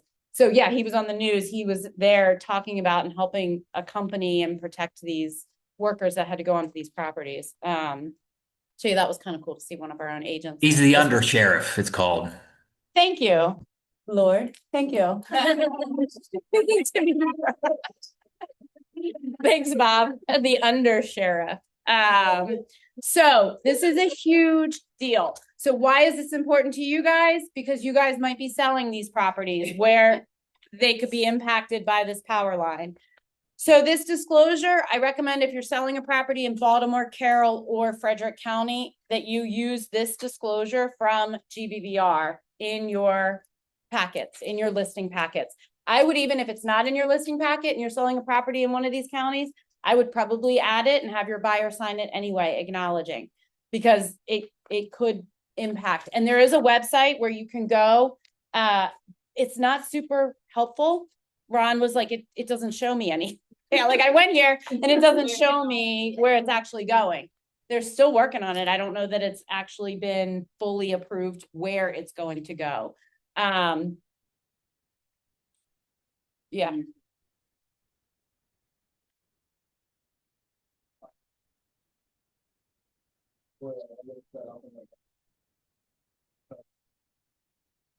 Yeah.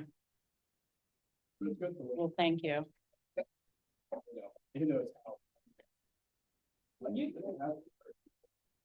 Fine, yeah. Ron, what's your question? How did you get to that? Which one did you go to? Yeah, so if you look up, Piedmont Reliability Project. Piedmont Reliability Project. GIS map? Yeah, GIS map or Proposed route. Right, yeah, here, it's PSD corporate proposed route. PSEG corporate. Oh, that's what's on here is corporate.pseg.com. And then this is the about link. So maybe if you back it, that's the first link that's on here. So maybe if you back that up and go to their homepage or something, maybe you can find the map.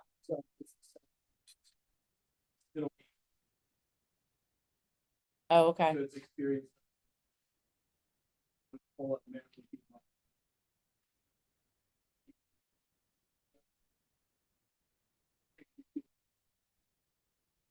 2 lines. Yeah. Awesome. Thank you.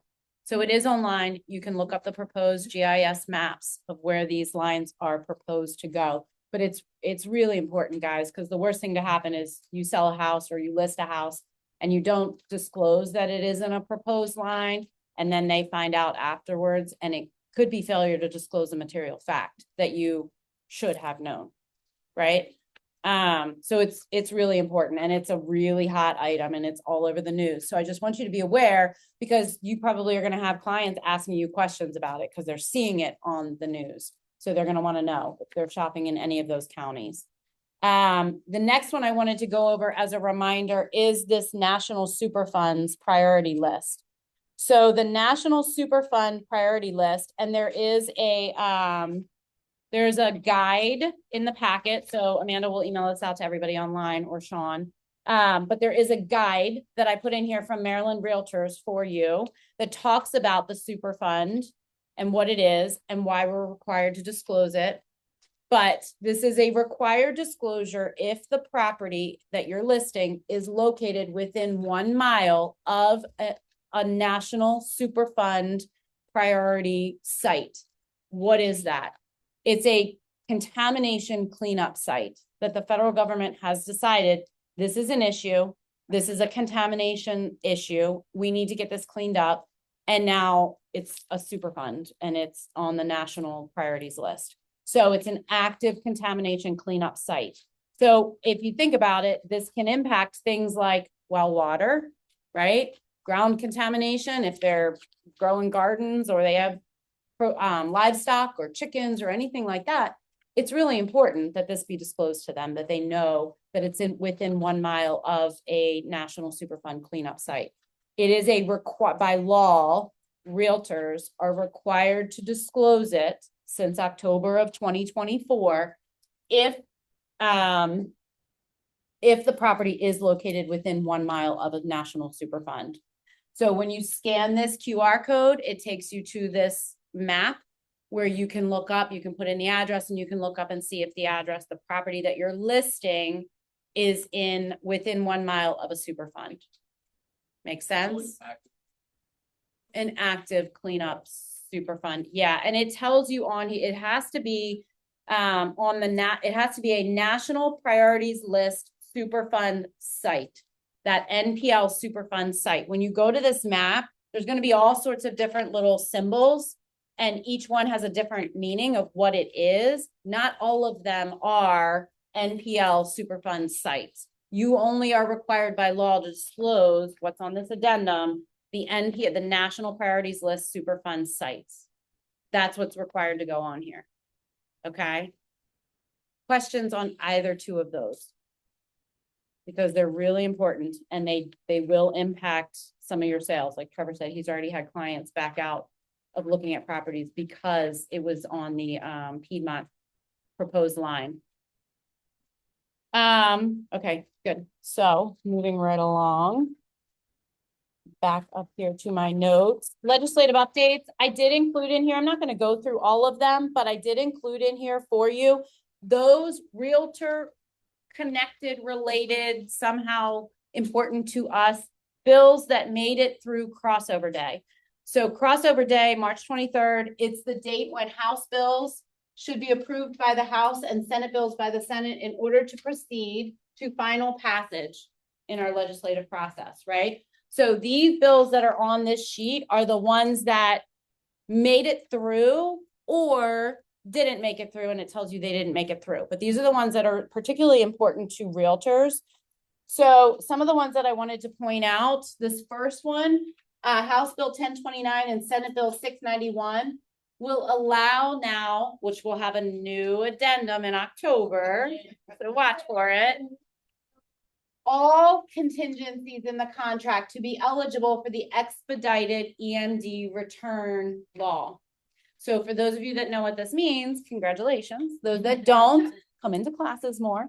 But on the escrow release addendum, the earnest money release deposit release addendum, right? Now we have that big box down here that says, if the termination is due to one of these contingencies, then the EMD is to be automatically released to the buyer after a 10-day window during which the seller has a right to, in writing, certified mail, contest the deposit release.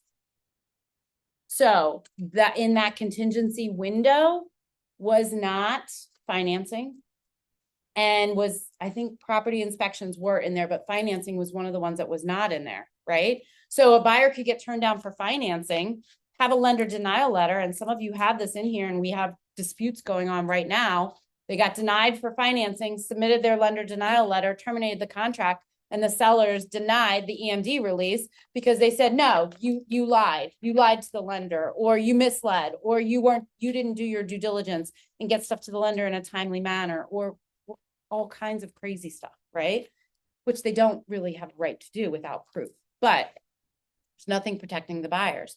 So now when this passes, hopefully, all contingencies will fall under that block, which now just puts the burden of contesting on the sellers, rightfully so, I think, to contest in writing within 10 days to all parties, certified mail, that they are arguing the release of the deposit based on one of those contingencies. Yes. No, because remember, the mutual release is still exclusive of the deposit release. They're completely separate. So if both the mutual release does not have deposit release on it. If both parties sign the escrow release addendum agreeing to how it releases, yes, none of this is relevant. This is only relevant when when you're terminating within a contingency, which technically, I haven't seen a mutual release of contract get used in a really, really long time. Very rare are they used anymore. Because normally it's the buyers are terminating due to a contingency, or the sellers are terminating within a contingency or a default of the buyer. But if all parties are agreeing to mutually release the contract, then hopefully, ideally, all parties are agreeing to release the escrow deposit, but that doesn't necessarily always happen. Make sense? Okay. Previously reported liens, so we don't need to talk about this one. This is some of those. There were some real estate companies out there long time ago that sold houses and had clients sign this 40-year listing agreement that ran with the property for 40 years. That basically was like a deed. It was like a deed, a deed restriction or something that said, when this property is sold, you must use Hyatt and Company real estate. They're taking that away from us now. No, I'm kidding. We weren't one of them. But because they passed that law that said you cannot have a listing agreement that extends longer than 1 year, these now are defunct, and they were defunct and they're unenforceable, but now they're still recorded with those deeds, like some of these old deed restrictions that you came to me with, right? That said really inappropriate racial, excluding certain parties from being able to buy properties that were recorded in some of these deed restrictions way back before fair housing laws came into play. Those are now, they're not legal and they're not enforceable. So this bill will go through and remove those from those property titles if it passes, which it moved through crossover day. This changes the notice requirements and timelines and allowable fees for condo and HOA resale documents to provide more consistency and transparency. I don't know more details on exactly what that looks like. And it was just more so the fee portion of it. If you needed it to be expedited, because I think condo fees, like they can charge crazy. Like they're just being charged by the third party company, just pushing the button. So that's basically. Awesome. Thank you.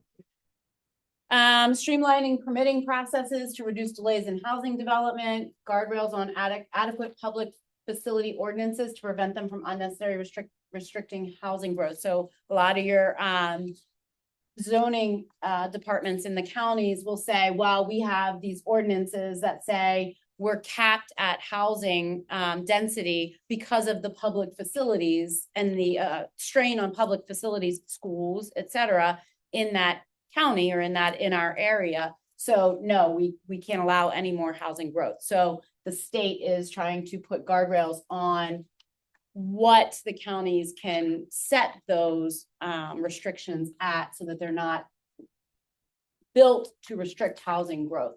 A lot of this you'll see is with the intent of trying to make more affordable housing, to fix our housing gap that we have and the lack of housing. Moving through, I just want to make sure I'm going over the most important ones. Several property management bills are advancing, which I think is very interesting. One of those would require landlords to provide air conditioning in their rental properties. And then screening requirements for criminal background and credit scores would be added. We'll see if those go all the way through. Rent control provisions, additional rent control provisions did not pass again. Whoop, whoop. All my landlords in the room are happy about that. And then the good cause lease provision did not pass, which this one blew my mind. Good cause lease provision. What this means is, as a landlord, you would only be able to terminate a lease at the end of that lease term and have the tenant leave for good cause. You would have to show and prove good cause why you are not offering that tenant the option to renew their lease at the end of the lease. It is crazy. So that did not pass. Guys, that is your RPAC dollars at work. That is your RPAC donations working for you to fight these crazy bills or to put new bills in place to protect homeownership, your commissions. Again, the tax on your commission money did not go through. That did not pass again. They put it up every legislative session to try and tax our commission money. Again, we fought it and it did not go through. So support RPAC. It is the biggest political action fund out there. Realtors are the #1. I think builders are maybe #2. So it does make an impact. It does make a difference. Open house reminders. This is a really important one. Please don't forget to be using that DLLR required sign in color, exactly the way that DLLR published it. You cannot change it, adorn it, decorate it, make it different. You can put it in a frame. You cannot change that form. Has to be in color, has to be disclosed conspicuously at the entrance to the property. The other one that is really important that I don't think we've ever talked about is when you're holding an open house for another agent in the office, please make sure you are asking or you are telling that agent holding the open house whether or not in the listing agreement, the seller has permitted you and them to discuss other properties at that open house. If you're not asking that and you don't know that and you're going into that open house, you better not be talking about other properties, other listings at that open house. Make sense? How many of us in here are asking and having that conversation before an open house? Good job, John. Most people have never asked. Well, I'm not talking about you holding it for your seller because you already know what's in your listing agreement. I'm talking about when somebody else is holding an open house for you from our office, a new agent or just another agent.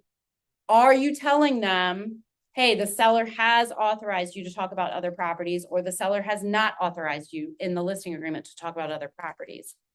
I don't know how often those conversations are going on, but my bet would be not very often. The listing agreement be signed. It does happen. Amanda, how often do you see it in the listing agreement? I see everybody. No, but whether they say not allowed or allowed. It's, Yours say I not? was gonna say it's almost agent based. Oh, That's what I'm interesting. seeing a lot of with some agent. They always agree. What? Yeah, I'd be curious. This allows me, so like, let's say somebody comes in and they're asking about our house, but then they're comparing it to the house down the street. Yeah. Then that allows me to compare your house to that house and make your house look better. Yeah. Yeah. We're not talking about, you're not supposed to be pushing, and this is in our code of ethics. You're not supposed to be steering them away from that listing to another listing, right? That's more expensive or whatever. You're not supposed to be doing that anyway. But if they tell you you're in their open house, you're not allowed to discuss other properties. That's a great example right there. If that prospective buyer asks you about the listing down the street, and Marissa Hen just had one where there was another listing down the street that was up for sale. If a buyer in her open house asked about that listing and the seller had said no, she can't answer any questions about why her property versus that property. She's not supposed to. You're not supposed to be talking about other properties in their open house. So that's a great example, John. Thank you. So, I mostly see agents getting it to say, yes, you are able to discuss other properties at my open house, but there are some that, yeah. I would say like overall, there is way more yeses than nos. See more the Agent specific. So I'm guessing So it's how maybe- they're describing or not describing what that paragraph means. Yeah. Yeah, yeah, yeah, yeah. There are actually a number of complaints, obviously. Yes, so this was just brought up, I took an ethics class yesterday, and it was one of the hot items that they talked about that they're seeing in ethics I guess, ethics arbitration or ethics complaints. Yeah, so I thought it was important, and I was like, oh, you know what, I don't know the last time that we've actually talked about that. So yeah. And then, the last thing in here, and I'm not gonna go over all of these, but I thought some were very valid to point out. This last page in your packet is from NAR, and it's the Realtor Pathway to Professionalism tips. And I thought this was a great little summary sheet for tips in working with the public, respect for the property, and respect for your peers. Did you say you have two of them? Can I say that? I was not. So one thing to keep in mind, and this came up in my ethics class, is remember, we are all in this room realtors, which means we are members of the National Association of Realtors. There are smaller brokerages out there in our marketplace, and another agent brought this up, that he's seeing an increase in this, that are not realtors, that are not members of the National Association of Realtors. If a brokerage and their agents are not a member of the National Association of Realtors, what code of ethics governs those realtors, those real estate salespeople? Which one? No, nothing. They do not fall under any code of ethics. Because our Maryland Code of Ethics comes from Maryland Association of Realtors. So there are regulations through COMAR, through DLLR, that regulate how we do business, but there is not a code of ethics. They don't have a code of ethics that they have agreed to abide by. So just keep that in mind. If they're a member. Usually ask for a century line. Yeah, there you go. They may not have central lock because they may not be. So, but not all, some realtors don't pay for their central lock, but I know. You don't necessarily know. I mean, one way to know is whether or not they use the word realtor by their name, because we all have the authority and the ability to use the name realtor because we are members of the National Association of Realtors. If you are not a member of NAR, you do not get the opportunity to use the word realtor. You have to be a real estate salesperson, real estate agent, whatever else you want to call yourself, but not realtor. So these tips, just a couple of them real quick to go over, because some of these that I'm hearing about this and I'm seeing this, and I'm even getting messages about our own agents in some of these areas from agents outside of our office. So I thought it was important to touch on some of these. Oh, you don't have the tips? The very, very back, last page. It looks like this. Let me show it to you guys too. Should be your very last back page. It starts with respect for the public.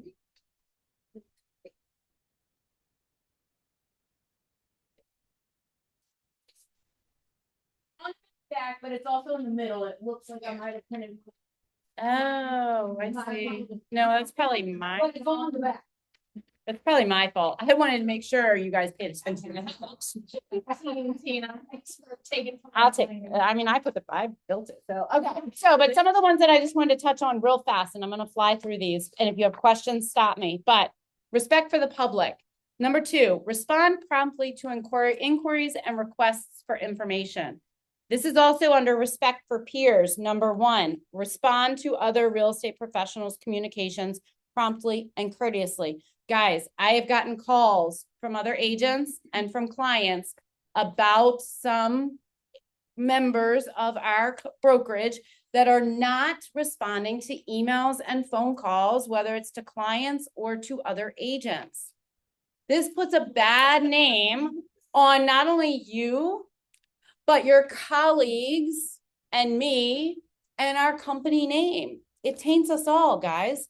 So respond. If an agent reaches out to you and asks what compensation, or if the seller's paying compensation, respond to that call. Respond to them, right? You were hired by that seller to sell that property. This is your job. This is what they are paying you to do. Respond to them. If they ask you for disclosures, send them in a timely manner.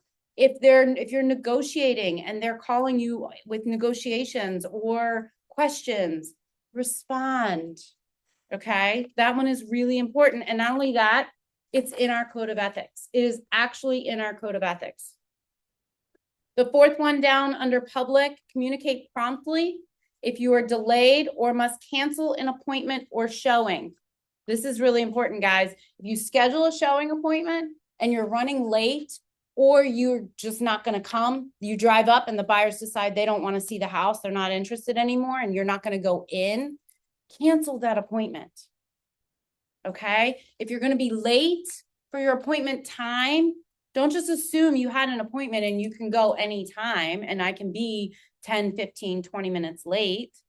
Notify the listing agent, because those sellers may have plans. They may have a baby they're bringing home. They may have a dog that's in a pen that they are coming home to get out of the crate when your 1 hour time frame is up, or whatever it is. That's sometimes.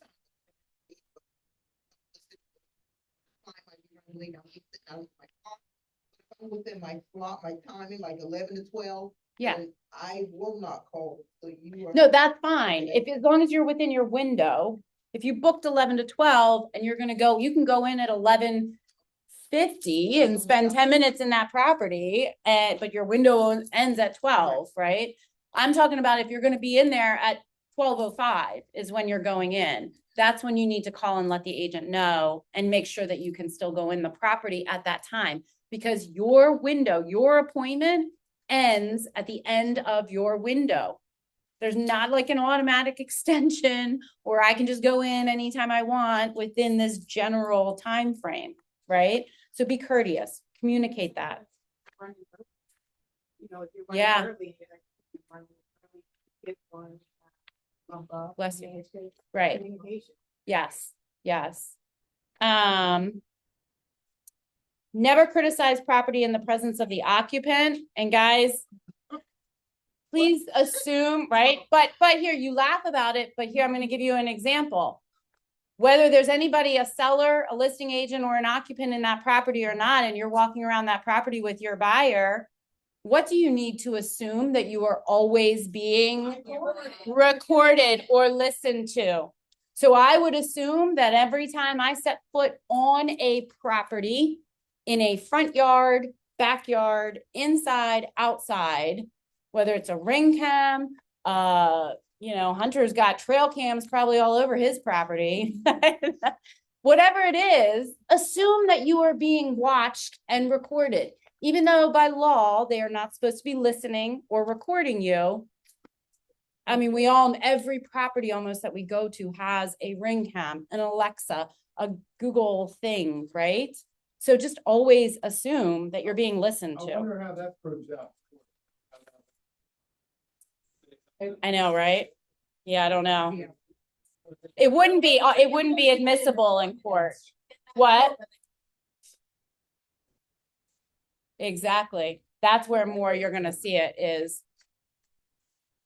And on the opposite side of that, right? What happens sometimes when we take our clients in and they absolutely love a property and they're just gushing about it, and oh my God, this is the one, we have to have it. What do we need to do? What do we need to do to get it? Tell me what we need to do. How much should we pay? We're willing to offer more. Should we waive inspect? And right, and the sellers are just like, oh, this is a good one. This is a good one. Right? Yeah. So either way, right? You just got to be really careful and assume that you're being recorded. This one I really like, and I know we used to always do this every time we showed a property, but I don't see agents doing it so much anymore. If it's not a vacant property, meaning no furniture, it's not lived in any longer, when you show that property, ring the doorbell, knock on the door before you enter, even if you have an appointment, right? When you open the door, hello, anybody home? Hi, this is Tina with Hyatt and Company. And you go in, right? If you have a bedroom door that's closed, even if you think nobody's in the house, you've announced yourself, knock. You'll save yourself and your eyeballs possibly from something you don't want to see. But announce yourself. Sleeping, we've had all sorts of things. We don't need to talk about it. Guys, this one's important. Present a professional appearance. I'm gonna harp on this one for a minute because this is one that I get on my soapbox about.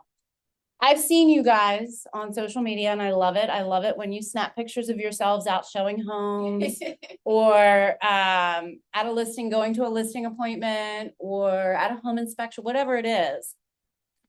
And I cringe when I see the way that some of you, I'm not going to name names or point fingers, are showing up and presenting yourself and our company when you meet with clients. Guys, you are a professional. You are the highest paid professional in arguably the entire country, right? How many of you in here know that you guys have the potential to make more than the best neurosurgeon, the best cardiac surgeon, the president of the United States, except for Donald Trump? You make more money than all of these people. Why are you showing up to meet clients in tennis shoes, jeans, t-shirts, baseball caps, sweatshirts, hoodies, flip-flops? Why? Yes, guys, please. In your independent contractor agreement, your policy and procedure manual, when you agreed to sign on with Hyatt and Company, there is a clause in there that talks about presentation and how you are to dress when you're meeting clients, when you're meeting the public. So please pay attention, be aware of that. This also rolls over into when you go to a CE class at HCAR, right? You may think, oh, I'm just going to a CE class at HCAR, it doesn't matter. And you just roll up in your pajamas or your jeans and tennis shoes and whatever it is. But guess what?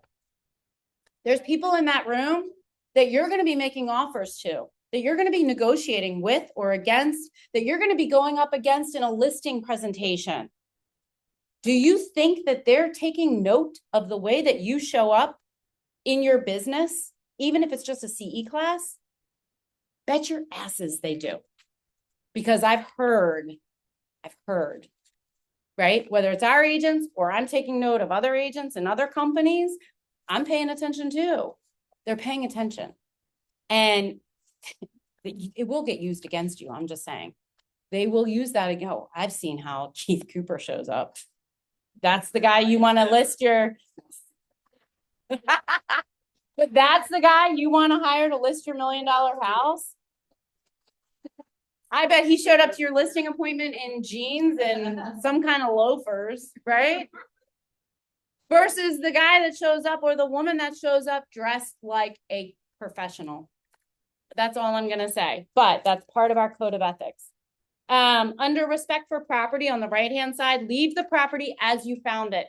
This is important. Lights, heat, air, AC, drapes, opened or closed. Like if you opened windows, open drapes, open blinds to get natural light, or you turn on lights all throughout the house because you're showing it at 7:30 at night and it's dark outside.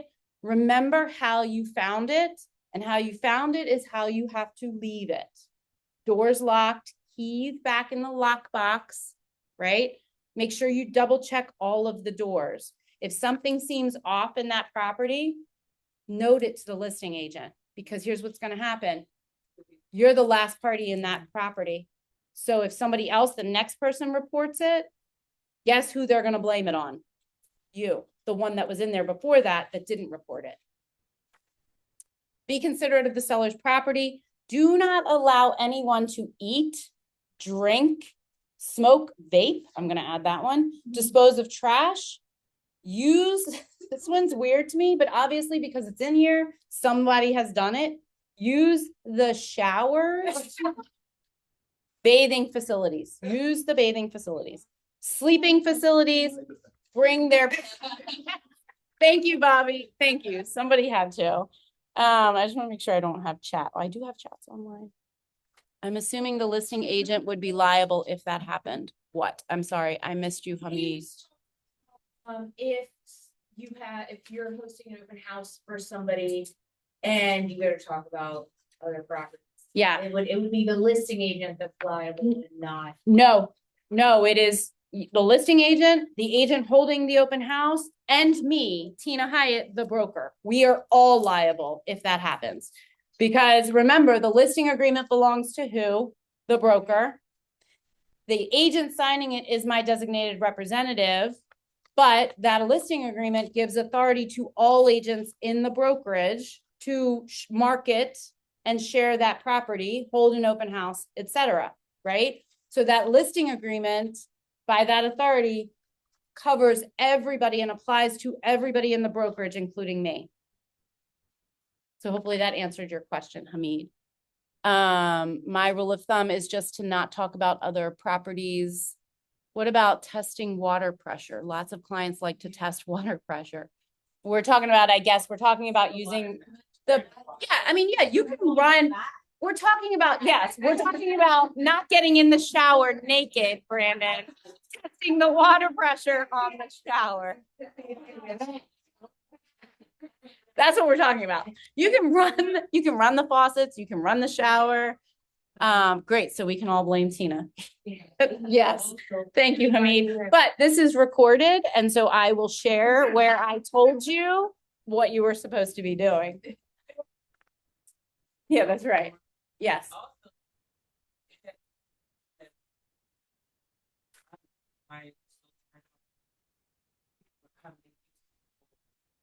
And when he walked in the Yeah. door, the whole entire Bobby? Ew. And I was like, oh my God. I didn't flush the toilet because I'm thinking Was a right, exactly. I mean, that's something to think about too, is you don't know whether the water's been turned off in that property or not. And if your client goes in to go to the bath, like they shouldn't be going to the bathroom in these properties, guys. They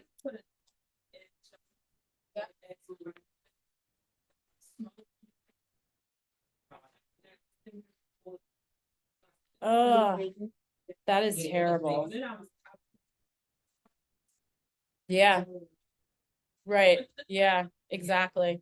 Pets, when instructed, remove footwear or when entering the property, just be cognizant of, you know, if they want to walk the outside of the property and walk the entire yard, do it after you walk the inside of the property, right? Go in and walk the inside of the property first, then go out and walk the yard. Because what I think a lot of people do is they go and they walk the yard because they get there, they're at the front door, they walk the yard.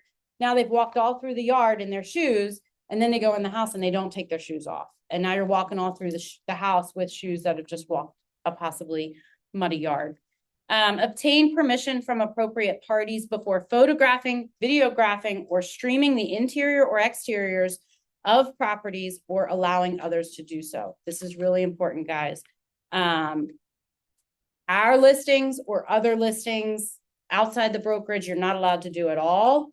Share, market, video, photograph, anything like that, unless you're doing a video tour for a client that is not present. And then you have to notate that when you schedule the appointment in Centralock.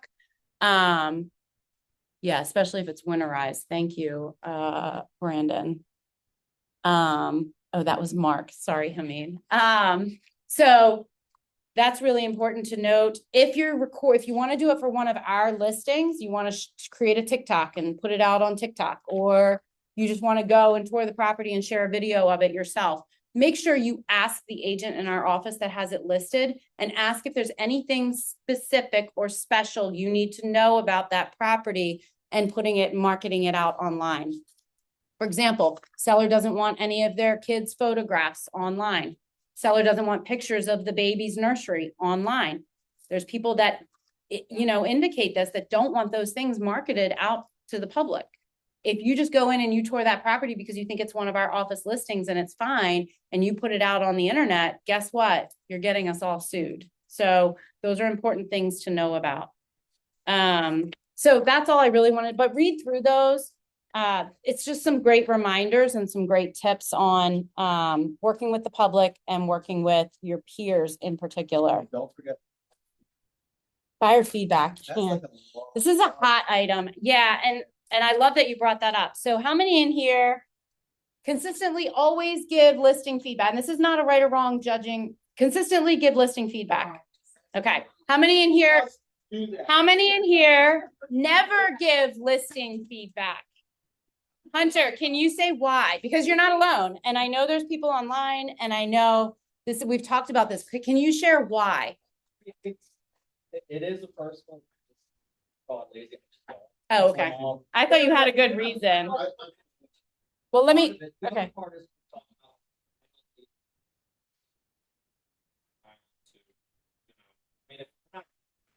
I'll tell the agent, you know, I think there's something that I need to tell them, I'll call them, but I don't want it in writing. Mhm. I don't know. Yeah, no, I appreciate. Your buyer's position. Yes. And that's the perspective of some agents, that it can damage or impact your buyer's negotiating position on that property based on what you might accidentally or inadvertently say in feedback. And yeah, trying to be nice, or I've even seen ones where an agent has said, no, they're not at all interested, showed horrible, price too high. You're right, it was really negative feedback. And then they were out on market and they couldn't find anything else. And now guess what? They want to come back and make an offer on that listing that they just trashed through feedback, right? So, and so I get it. Yes, but I can see both sides of it. So I wouldn't assume that, because we had this discussion in the office at one other meeting, and if somebody was said, I share if we're making an offer or if it's a complete mess. Thank you. These meeting packets will be shared. I share it carefully and make sure to never answer about pricing. That's a good point. So there's different perspectives on it. It's not always, I wouldn't assume that it's laziness or it's just a crappy agent. There are agents that specifically have a policy in their business that they never give feedback because they don't ever want to say something that could potentially impact their buyer's ability to win that offer or not. I only think like the first question. I don't do all 4 of the questions, and typically I just say maybe. Yeah, and I'll tell you, I hate the ones that are short answer. Yeah, I don't have time for that. I will not fill out short answer. So use the multiple choice. Yeah. Use the multiple choice form. If you want to increase your likelihood of getting the feedback form filled out, use multiple choice. Do away with the short answer one. You have that option. I don't know if you guys all know that. You can customize your feedback form and pick the short answer or the multiple choice. Guys, go with the multiple choice. And at least you might get 1 or 2 answers answered, if not all of them. I think always put the deal breaker, what the person really just didn't like.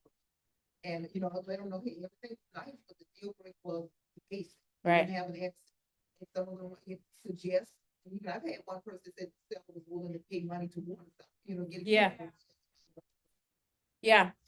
Be careful, guys, using, be careful what descriptive words or pronouns you use, or the words kids. The yard wasn't big enough for their kids, or they're looking for a little bit of a bigger bedrooms for the kid. And I'm just saying this because there are still sellers out there, and this might shock you guys, that discriminate, right? April is fan housing. Thank you.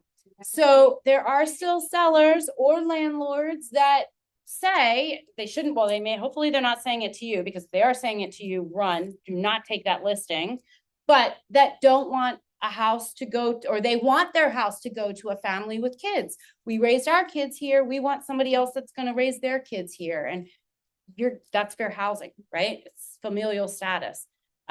There's been ones where, they've said, due to religious reasons, we only want this to go to a married couple of opposite sex, or run. First of all, if somebody says anything like that to you in a listing appointment, do not take the listing, or explain to them fair housing and how they cannot make those decisions. And the only way you'll take this listing is if they agree to abide by all fair housing regulations. But when you're filling out the feedback, it isn't, yes, it is. And it's in your list. Well, it's in the listing agreement, but how many of you sit and go through every paragraph of the listing agreement with your sellers? I think fair housing. Good, I'm glad. But, so I'm just saying, in that feedback form, what you say, even if it's just using a couple words that give away personal details about your client, be careful. Because just the words of kids or whatever, maybe just give away words that your client could use against you or, huh? Right, right? Did I pass? What else? Like if you don't fill out the form, I'll get. Yeah. Yeah. They'll text you and ask for it. So it's up to you guys to decide whether you want to do it or not do it. Just keep in mind, there are agents that specifically don't do it intentionally. Leaderboard, real quick, our leaderboard for our listing contest that ends April 15th. This is what we look like. Drum roll. So, in first place so far is the JC Taylor Homes, JC Taylor Home Team. Taylor Homes, yeah, with 12 points. Bob Fry in second place with 9 points. Dennis Bentley right on his butt with 8 points. The Page Home Team with 6 points, and then Ellie Stummel 6 points, and you guys can read from there. So it ends April 15th. If you have last minute listings, get them in. Last minute contracts on your listings, because those points might count. Ask me how. Do you guys understand how? Contracts on your listings would count points for you when you use title. Thank you. Yes, title, exactly. Or lending too. If for somehow or another they use our lending team, you get a point for that as well. So good job. Congratulations to all of you. Keep it up. Can't wait to see who wins. Although it's pretty close. I mean, it's pretty clear. Okay. Last but not least, upcoming events. I am attending the Maryland Realtors Regional Roundtable. It is April 29th at the Weston BWI. It's open to all of you. You do have to register through Maryland Realtors. It's an awesome event, guys. Great updates, great information. It's free. And you get free lunch, which is awesome. So yeah, we'll have a table of Hyatt and Company people. But this one now, the next one's already passed. This one is at the Weston BWI. They did change the time. It is now 11:30 to 3:30. Our grand opening celebration is June 5th. Here we do have Jimmy's Famous Seafood food truck coming. We're going to have beverages, adult and non-adult beverages on site, 3 to 7 p.m. It's going to be out in our courtyard area and in the office. So it's our grand opening celebration. Our fall family fete is September 26th at Patapsco State Park. That will also be catered barbecue style. And then the Maryland Realtors Conference this year has been pushed back a little bit, September 29th to October 1st. That's what I have for you guys. All right. Enjoy lunch. Thanks, guys, for joining. March Madness. Oh, March Madness pool. Who won the March Madness pool? I'm sorry. Hunter. Good job, Hunter Gary. And then Hamid, who was in second place, who's online. Congratulations. So that was fun. Thanks, guys. Have a great rest of your day. Thanks. Bye.